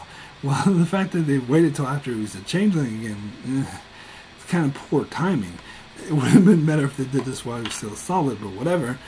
Anyway, this episode was good. I liked it. I think the interaction, I don't think it was a great episode, but I think I bought the relationship between Odo and, although sometimes he was being really cheesy, like how they were lying in bed together and he was like going, grrr. I was like, this is cheesy. And some of the stuff, like the way they portrayed Odo in this episode was a bit cheesy, over the top. But And also, this is the first episode we actually see Bashir and the others go to do that James Bond program, where they actually go, like, this is not the first time we see Bashir do it, but it's the first time we see, like, O'Brien actually plays that Falcon guy, which is funny how they just chose O'Brien to play the same character that the computer had the image of him play earlier, and whatever. And then Dax joined in, and Odo doesn't want to join in. That was cool. And the whole storyline of the Orion Syndicate, I think I touched about. Oh, did I touch on the Orion Syndicate yet? Because they were mentioning the Ascent is planting the bomb. I don't know, but I don't feel like touching on them. This review's going on for too long. But that was an interesting that she was like an undercover agent who had her memory wiped, and so she actually was a different woman who actually had a husband. So that was a very touching ending for Odo and how they come to terms with it. So I like this episode. It's not the best thing ever. This is a decent episode. Anyway, next episode is Business as Usual, which I did really like this episode. Now, the Quark had his business license taken away from him. I was looking out for it all season, and they have that little thing, that writ of accountability, whatever that Brunt put up on, that's on the wall. But you don't really, they never touch on it. You never get the feeling that Quark was, basically outcast from Ferengi society, and the bar was totally different. It never had, other than seeing that little thing on the wall, it didn't have any impact on it. He was still the same, the bar was still the same, until this episode where all of a sudden, now it has consequences, which is fine though, because, this, we see that he has a Bolian working for him, not a Ferengi, yet he's still being very, sniveling like a Ferengi was. I don't understand that. But, and how Gala comes on board to entice him into selling weapons because he's destitute and he's in risk of becoming completely ruined and bankrupt. And I love it. I think it's a great moral commentary, and how at first Quark sees this as a lifeline, and he tries, and Cisco and Dax totally they outcast him and totally cast him out for selling weapons. But at first he tries to justify it, but eventually he comes around to see that no, this is not a good thing to be doing. And I love the scene again. Avery Brooks can be funny sometimes. The scene where they try to arrest, or tries to arrest Quark, but Kira has to come in and let him go because the Bajoran government says that this guy actually sold weapons to us, and we wouldn't have been able to fight off the Cardassians without him, so we have to let him go. And I love how Cisco and Quark's well, better luck next time. And Cisco turns around you better hope there's not a next time. If you so much as litter on the promenade, I will nail you to the wall. That was great. But it did show how Quark was kind of just treating this because all the times where Quark skirts the law, and he was treating this oh, better luck next time. But Cisco's making it clear, no, this is not like all those other times. This is different. This is serious. You seriously fucked up here, and we're not happy with you. And I think the relationship that Quark has with Haggith and Gala, and how at first he treats them as family, but then you get the feeling that Haggith kills this dude for fucking up on the job, and it's showing how serious it is, and that Quark's in this really bad situation. And then where he meets the Regent, played by what's this guy, the dude from Reservoir Dogs, Joe. Yeah, you take him to Joe. Joe from Reservoir Dogs plays the Regent. He's I want to kill 10 million people. And Quark is realizing, can't you just wound a few? And then Haggith is let's avoid further attempts at jocularity and get down to the business. Which is, I love those scenes, and it's a great character. I think this is probably the best character episode for Quark. Actually, I think I put this as my number two for favorite Ferengi episode of the entire Star Trek franchise, even though it's kind of iffy calling this a Ferengi episode because it's more of a Quark episode that deals with Gala. But I think it's such a great character story for Quark. It was so engaging. I think this is the best use of like the whole criminals background story on Deep Space Nine and Quark in particular, and how at the end he risks his life to make sure that the deal goes off and that Hagath and Gala can't bother him anymore, even though it means that he will, he had the opportunity to become rich, which of course is every Ferengi's goal. He made it very clear that his goal in life to become rich, powerful, and gain lots of money, but he gave that up because his conscience could not stomach being responsible for killing millions and millions of people, which of course Gala and Hagath had no issues with whatsoever. But Quark is a man of strong conscience. Now you could argue perhaps that was the Federation influence, the time that he spent with people like Dask and Cisco rubbing off on him. But I would say no. I would say his conscience was already there. I think maybe that made it a bit more poignant and a bit more powerful, but it shows Quark's strength in character in a way that's completely believable and completely consistent with the character. So it was a great story. It was very powerful at times, very emotional. The music in this episode was really good as well. I noted that. So I love this episode. Anyway, let's move on to the next episode, which is Ties of Blood and Water.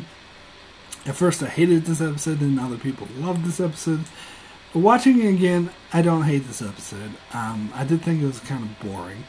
I think the character story tells with Kira having to confront her father's death was very... I like the flashbacks to her father's death and how it tells her character story about how she couldn't deal with her father's death and she ran. Like the revelation, the conversation she has with Bashir at the end of the episode where she reveals all this to him and how that's why she was avoiding to Kenny, that she was just using the fact she found out about some atrocities he was involved with in the occupation as an excuse to not be around him while he died because she just couldn't deal with it.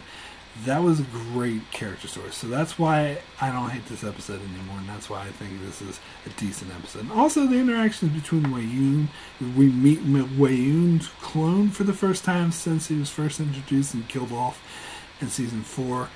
He comes back for the first time and is established as a Gul Dukat's like Dominion counterpart, or liaison, or however you want to put it, which again, best decision, one of the great decisions for the show that will be awesome going forward. Great character, and I particularly like him in this episode when they establish there's a poison Kanar and he just drinks the whole thing and everyone stares like him like, what the hell are you doing? He's like, oh, Vorder are immune to poison, but that's quite toxic.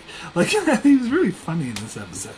So those are positives to this episode, but what really holds this episode back for me is that I don't think they earned the relationship between Kira and Kenny. Like, just from that one episode, Second Son, I don't think all of a sudden he's like this father figure to Kira and he thinks of her as a daughter. I think that was not well earned. I didn't really buy it. Most of like the intelligence that he had to tell Kira that is very important would never be ever mentioned again. So how important can it be? It's just, let's just say that it's important. It's a telling, not showing. And Kira's flashbacks aside, this episode was mostly boring, and I think that the character revelation was interesting, but they could have done a better job getting to that point. So it's middling for me. It's not bad, but it's not good. It's there. Anyway, let's get into the next episode, which is Ferengi Love Song. Whew, this episode sucks. Why sugarcoat it? Why dance around it? This is back to the Quark's, discommendation, or his outcast from Ferengi society, and this finally overcomes it. But it overcomes it by having him going to visit his mother because he's sad, and he finds out that she's having an affair with Zach. And boy, I love Wallace Shawn. He's a great actor, and sometimes he's good as the Negus, but God is the Negus annoying in this episode. God is Moogie annoying in this episode. And God is Quark annoying in this episode. And God is this episode just fucking... And the Negus actually has like Alzheimer's equivalent, and he is fucking up the Ferengi Empire, and this is Quark's mother's the one who's keeping the whole empire intact. Really? I mean, it's a small world after all that Quark's mother actually... Just fuck this episode. Let's move on. Anyway, next episode is Soldiers of the Empire. Now, I like this episode a hell of a lot more in my recent rewatch. In fact, I would hold this in higher esteem than I had before. Watching it in context, I could see how it really works. And like I was saying, this is what they should have done from the get-go, from season 4 when they first introduced the Worf, is have the Klingons be friends, allies on the station, and you get a lot of things, but even before and after this episode, you get little scenes and snippets of the Klingons integrating and being on Deep Space Nine. That really works. In this episode in particular, where Dax and Worf go on a Klingon ship with Martok and go on the mission, it is really good. It delves deeply into the Klingon culture and the way we hadn't before. This is something I wish... This is one of the reasons why I love Deep Space Nine so much. It does... No other Star Trek show has done this, where it has an episode where you go to Ferengi and you just focus on the Ferengi. You go to the Trill and you just focus on the Trill. And then you have an episode with Bajor, and you get into Bajoran politics. And then you have an episode on Cardassians, all about Cardassians. And you have an episode on the Klingon ship, is all about Klingons. It's like a micro-pilot for if they ever did a series that was all about Klingons, to put you in the mindset of the Klingons and what it's like to be with the Klingons. And this is a good example of it. Everything about this episode was done right. There will be episodes later in the show where they focus on Worf and Martok on the Klingon ship, and in my opinion, none of those were as good as this episode. I think they got it just right the first time. Those other episodes weren't quite as good. Because you had the storyline of the Retarans crew being like losing battle after battle and thinking that they're cursed and needing a win, where Martok is facing his own sort of post-traumatic stress disorder from being held prisoner, and how it makes him fearful for an attack, and how that doesn't jive with the crew who needs an attack. And Worf and Dax can see this, but Worf doesn't want to see this because he's friends with Martok. But Dax eventually has to tell Worf, this is what you need to do. And Worf does the right thing. He risks being killed by Martok in order to get him back on track. And it was a really touching story, and it shows how they could use the Klingon culture to such good effect. Whereas basically these two people try to fight and kill each other, but really Worf was trying to help Martok, and if he needed to die to do that, then he would. And it shows what a true friend he was. And like the characters, the Klingon characters who were like, they had very strong personalities. They were done by good actors. They really, even though they only appeared in this one episode, you got a really good sense of who they were. It was just really well done episode. Now, one thing I have to say about this episode is when Worf starts to sing, he does this towards the start of the episode when the crew's not really that friendly with Worf or Martok. He starts doing the Klingon song. He starts by doing the banging on the thing, and it starts going, "Oh, keyless blue," and they work into that song. Every single time I saw that scene, when he first started singing, like the first tone or first line that he bolts out, sounds like he's going to sing "Row, row, row your boat." And I found online this video I would highly recommend. I think it's called Soldiers of the Empire in Brief, I believe. It came out like 6 or 7 years ago, and you could probably see the comment I made like 5 years ago about it, saying this video is awesome, where it just shows that scene of Worf about to sing, and instead of singing the Klingon song, they sing "Row, row, row your boat." And the way the guys did this YouTube video, the way they sung "Row, row your boat," like all Klingon silly, like "row, row, row," like with these high-pitched silly voices, was perfect. I mean, because even before I saw that video, every time I saw that scene, I thought they were going to sing "Row, row, row your boat." And I guess someone else felt the same way I did, because they actually personified it and had them singing "Row, row, row." It was amazing. I loved it. Anyway, it doesn't really have to do anything to do with the episode. I just had to bring that up. Let me get into the next episode, which is Children of Time. Alright, so this is another episode I've been back and forth on, because at first I loved this episode, then I hated it, now I'm in the middle, sort of going back and forth. Love, hate, it's okay. So, I don't think the time travel works in this episode. I'll just say that right out. So they go to the planet. They meet their descendants. But they have to crash when they try to leave the planet. Otherwise, they'll never go back in time, and the descendants will never happen. At the end of the episode, Odo who's been living on the planet for 200 years, he, sabotages their efforts to crash and go back in time, so the Defiant never does go back in time. That is a mind-bending, frustrating time paradox if you think about that. Because if they never went back in time, when they first went to visit the planet, they wouldn't see any descendants there because they never went back in time. So there would be no descendants.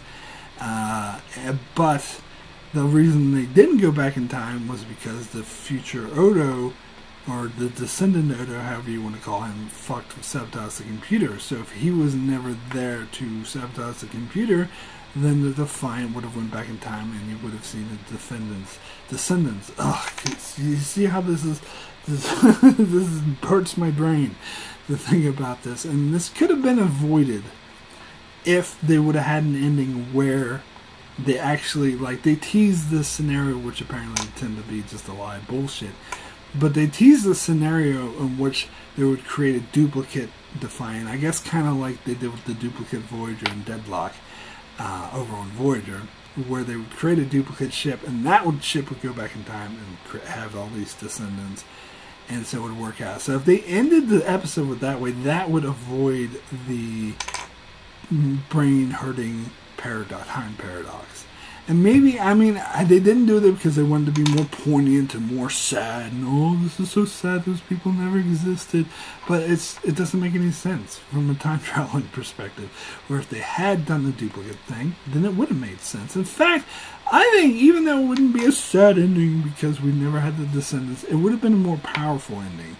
And they could have actually brought these characters back and be like, they are descendants of ours. Like, there's a version of Odo, and there's a version of Dax living in the Gamma Quadrant on some planet somewhere. That's an interesting concept. I think that would have been amazing. But the whole fact that they had to, let's do the sad ending where they erase history.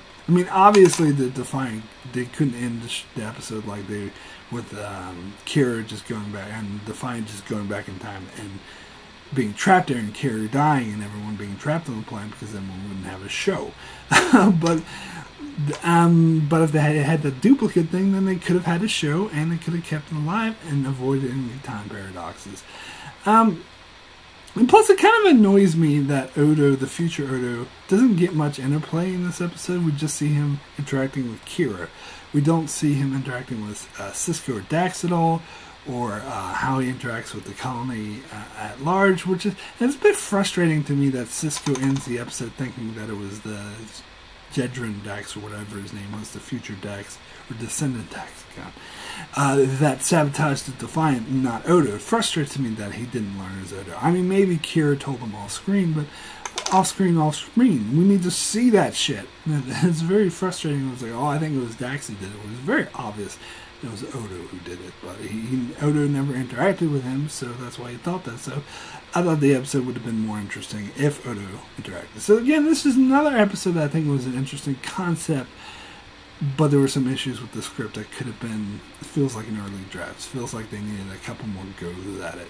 And of course, this is the episode where it's revealed that Odo has feelings for Kira, where Kira, well, not when the audience knew about this, but Kira didn't know about this. So this is the episode where Kira finds out, which I think does set up an interesting dynamic between the two going forward, and I think it was a good way for her to find out, an interesting way. But I don't know. I think there's a lot of flaws in this episode that could have been fixed. Anyway, and time travel makes no sense. Anyway, let's move on to Blaze of Glory, which is another meh episode.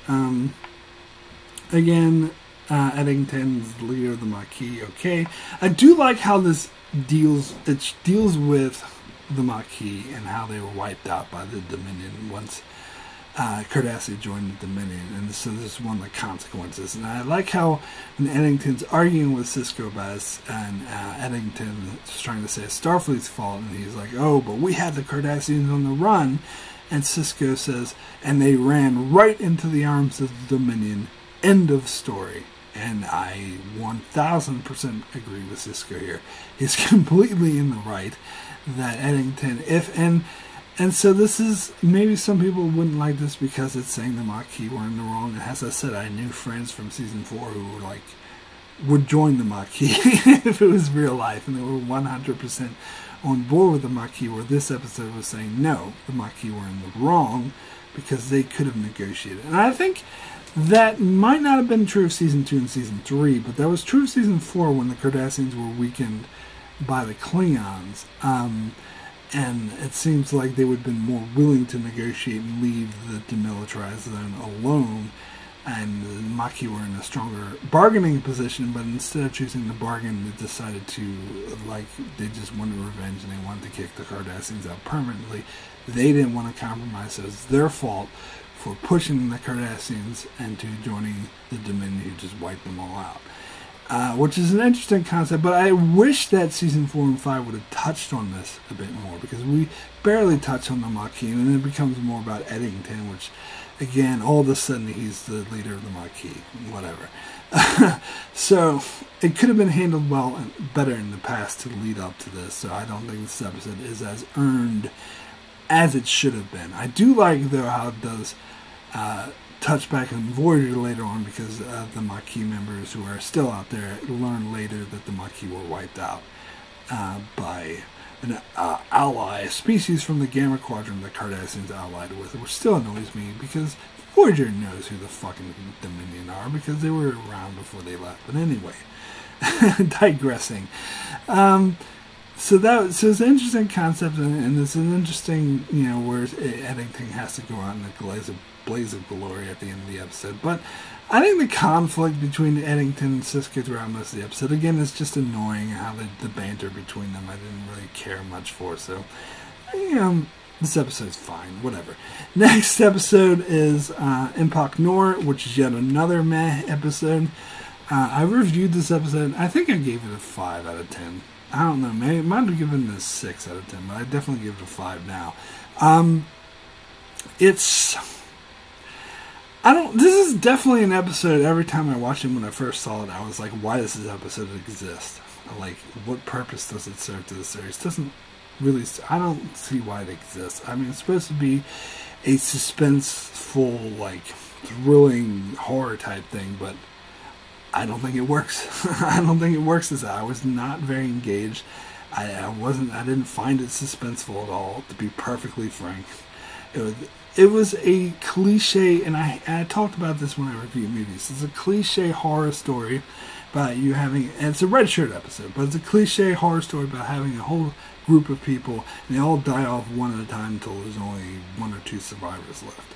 And in this case, the 1 or 2 or the 3 survivors in this case are going to be the main characters, because there's 3 main characters and 9 or 7 red shirts or yellow shirts in this case, whatever, and you know that they're all going to die, and it's just going to be O'Brien, Nog, and Garak left. And I just hate that cliche. I don't think it's any better here. I think the banter between Garak and O'Brien was not very good. Calling O'Brien soldier is really inconsistent. Totally inconsistent with his backstory, saying that he was a soldier in the war. No, he wasn't. He was a tactical officer on a starship that responded to some distress calls, and there were some skirmishes. He was not a soldier in the war, but here they're treating him like he's a hardened war veteran that Garak is squaring off against, which is BS. And the way the drug affects Garak and Garak starts killing people is another thing I didn't buy. I just felt very fake, and I don't know. This episode wasn't horrible. As I said, it was somewhat interesting. And then one nitpick I have to bring up again, even though I brought this up in my review, I have to bring it up again because this really bothers me, is how when the engineers and O'Brien and his engineers first come to Impact Nor, they have a list of things they want. So they have they put into 3 different categories: must have, could use, or would be nice. And so what they do is they send 2 people out to look for the must-haves. They send 2 people out to look for the could-use. And they send 2 people out to look for the would-be-nice. That's stupid. That makes no sense. Because that way you have equal chance to come across shit that you don't really need. So it's the people who are sent out to find the stuff that would be nice. If they see something they must use, they're, oh, we're not here to find the must-use stuff. Let's just overlook that and leave it behind because we're just looking for the would-be-nice. Bullshit. What you would do is you would have everyone, all the teams, prioritize the must-use, try to find them, and if they happen to come across a would-be nice, then they would take that. And it was, I don't know, if they come across some of the other categories, if they have time, if they have space, then okay, well, to get that, but prioritize. Everyone should be prioritizing the must-use. I know it's a nitpick, but that really annoys me. It annoys me. Anyway, yeah, as I said, this episode was okay. Whatever. Next one. In the cards.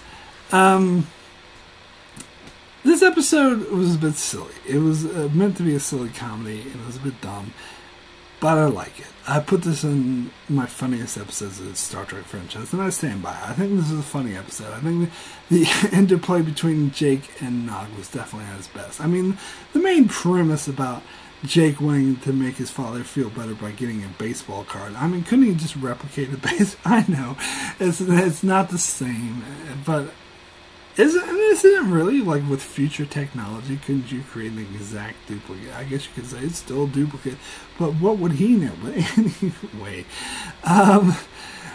yeah, the premise of getting the baseball card to cheer him up, I think, was dumb. But I did like the interplay between Jake and Nog, and this was a feel-good episode where by the end of it, because of all the stuff that Jake and Nog had to do to get the baseball card, they ended up making everyone happy in the process, which is a good ending. I think it was a good feel-good ending that was well earned, and had some really great funny scenes, like when Jake gets in his head that Kai Wynn was involved, so he confronts her, and he gets in trouble, and Sisko's like dressing him down, and Nog is about to give away that they were in the bar, and it's all about the baseball card, but Jake desperately doesn't want Sisko to know it's about a baseball card, so he says, oh, we're in the bar and we were drunk.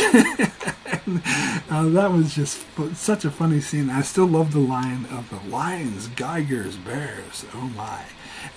That was really well done. So some of the interplay was well, and that dude who was like trying to create the inventory device, and it was like the cellular entertainment system. I mean, that was over the top silly, kind of was dumb, but it was kind of funny. And I did like Wei Yun, how he ended up like liking that guy.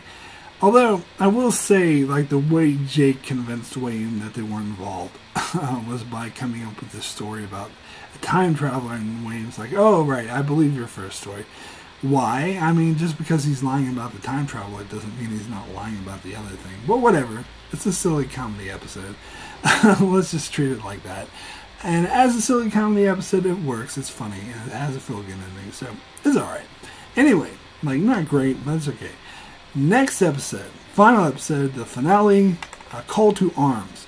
Now, I did a top 25 video with Phil and Apkin Tomko, where we each took turns rating our favorite episodes from a selection of the 5 highest rated episodes on IMDb from each of the 5 Star Trek series. So 25 episodes, 5 from each series, the top rated 5. This one was in the top 5, and both me and my brother Apkin Tomko had this kind of like 1920 on our list, where Phil, the Issues guy, was also doing this list. This was number 2 on his list, so he was very pissed off that we had it high. But I would say I can't really consider this one of the best episodes of Deep Space Nine. I think because I think it's on there to represent the Dominion takeover of the station, which is an amazing arc, and I'll cover that more in season 6.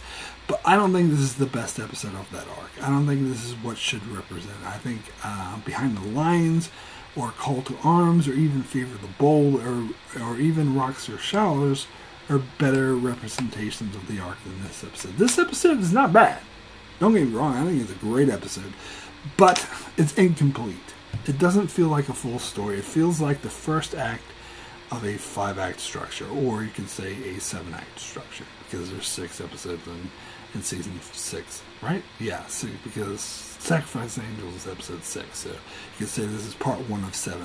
And it really feels that way. It feels like it's like me calling the first 15 minutes of Best of Both Worlds the best episode ever. It's the first 15 minutes. It's incomplete. So I can't really call something that's so incomplete the best episode ever, but it's still a good episode. It is a great setup. Amazing setup.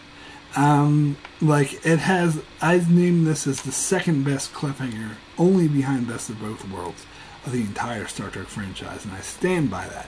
This is an amazing cliffhanger where the writers took a huge risk by setting up for a long-term story arc, which only went 6 episodes, but still back in the day that was unheard of, where you had the Dominion and Cardassians in control of the station, and some characters are left behind to deal with that, like Kira, Odo, Rom, and Quark, and Jake. And then you have other characters off on the Starfleet ship, and you have other characters off on the Klingon ship. It was an amazing, groundbreaking, I mean, this was really groundbreaking for the time, idea for especially a Star Trek show to do this. And again, it's because Deep Space Nine wasn't as under as strict scrutiny as Voyager or other shows that they were able to get away with this.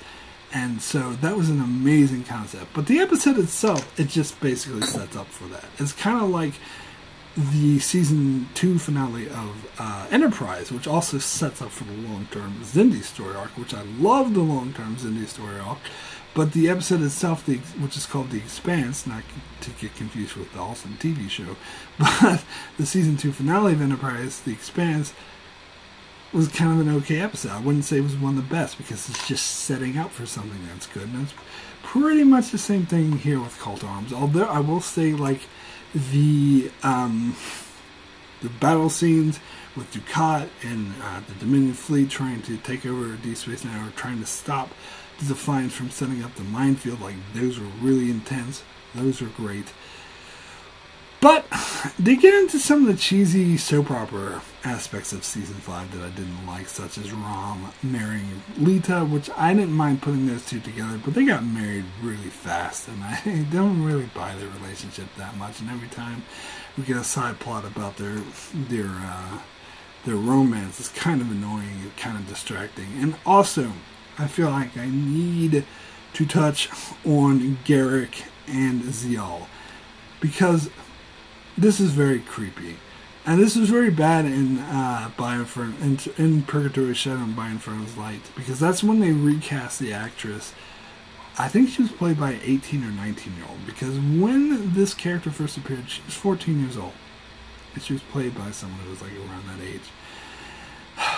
And so even though they got an older actress to play her, who's maybe early 20s, 19 years old, the character is 14 years old. It's been established that the character is 14 years old,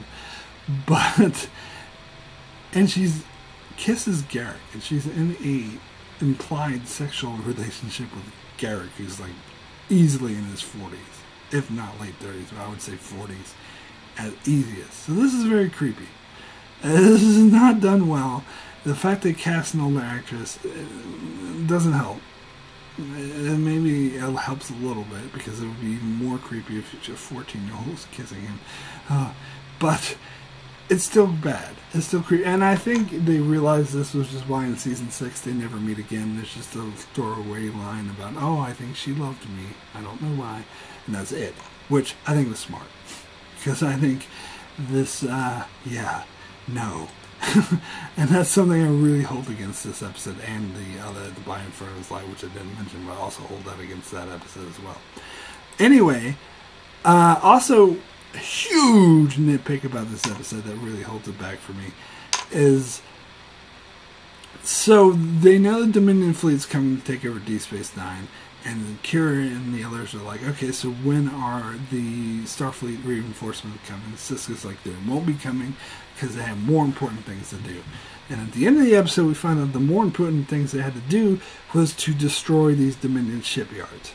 Okay, so next season, the Dominions winning the war and the Federation of Klingons losing the war. So it means destroying the Dominion shipyards, which apparently is a very important mission, meant exactly dick. And instead, they gave up, which was not arguably, but actually clearly, indisputably, the most strategically important location in the entire galaxy, in the entire war, the wormhole to the Gamma Quadrant. That is the strategically most important position that either side could have in the war with the Dominion, because the Dominion's based in the Gamma Quadrant. That's where their home base is. That's where all the resources are. And that is the most important. So they gave that up so that they could go destroy some shipyards that meant jack shit. So I'm sorry. That is a glaring plot hole that I cannot get over. I simply cannot get over, because obviously it was done for plot convenience, because they needed an excuse for why Starfleet couldn't show up.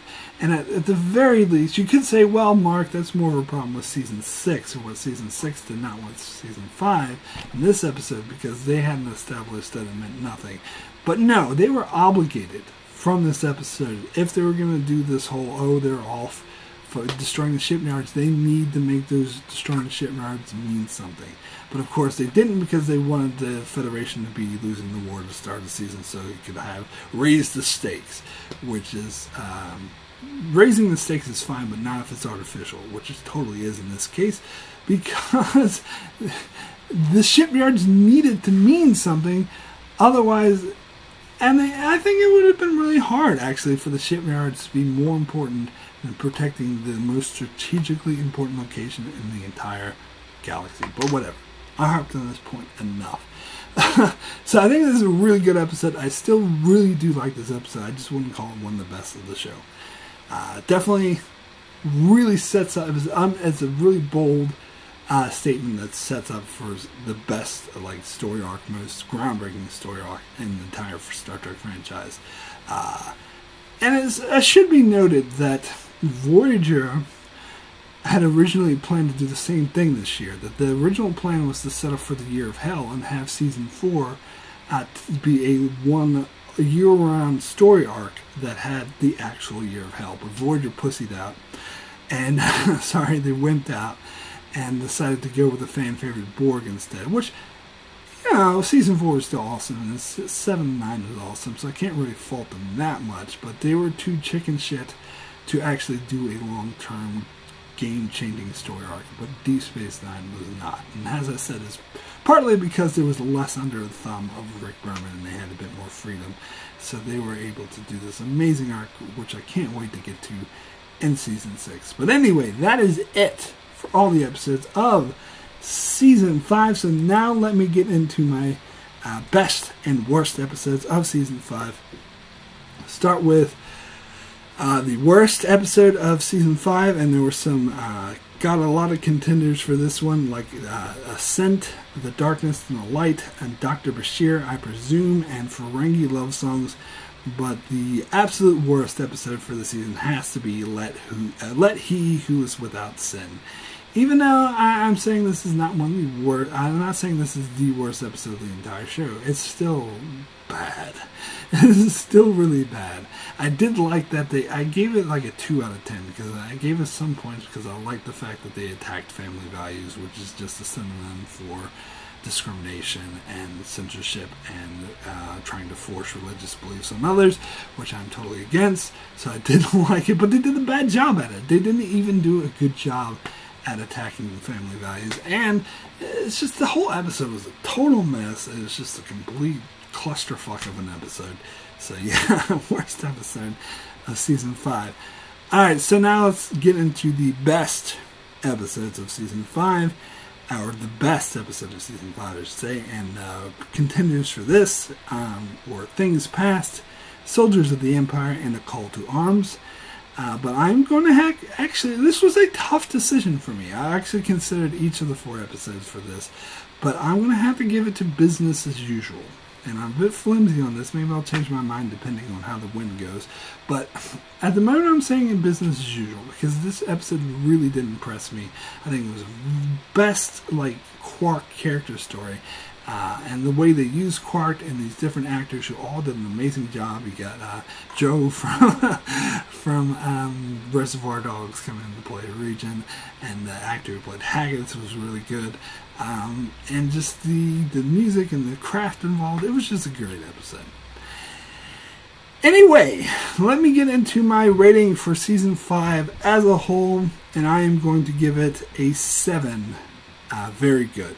That's a 7 out of 10, which is the same rating I gave Season 2, but I'm going to say this is, even though it's getting both get 7, I'm going to say this is better than Season 2, but not by much. But still, because there was a lot of bland episodes. There was a lot of meh episodes, a lot of bad episodes, and as I said, even throughout the good episodes, there was a feeling of blandness, particularly with the first part of the season, that didn't really work. And of course, the season has the most overrated episode of all time in it. But it was still a good season of Deep Space Nine. It was still an improvement on the first 2 seasons of Deep Space Nine. And at the very least, they found their footing in the second half of the season, even though it meant it was completely inconsistent with the first half. At least they put the show right back on track. They put it back on the track it should be. And it ended with a grand ending, setting up for an amazing storyline, which is, I definitely have to give it props. Had a lot of issues, very all over the place and inconsistent, but still a lot of good episodes, a decent season. Anyway, that is it for my review of Star Trek Deep Space Nine Season 5. Thank you so much for sticking through this very long video. Sorry, I didn't have time to edit myself, so you're going to have to deal with however long this ends up being. Hopefully, I'll try to make Season 6 review a bit shorter, more concise. We'll see. Anyway, be sure to check out my channel for more Star Trek reviews. I will be back in a month to cover Season 6 of Deep Space Nine. And you can also check out my channel for coverage of many other shows. At the moment, I'm covering Star Trek Discovery, which is airing, and I also do other shows like Game of Thrones, The Expanse, Lost, and more. So be sure to subscribe so you can keep up with all of that. And thanks a lot for watching.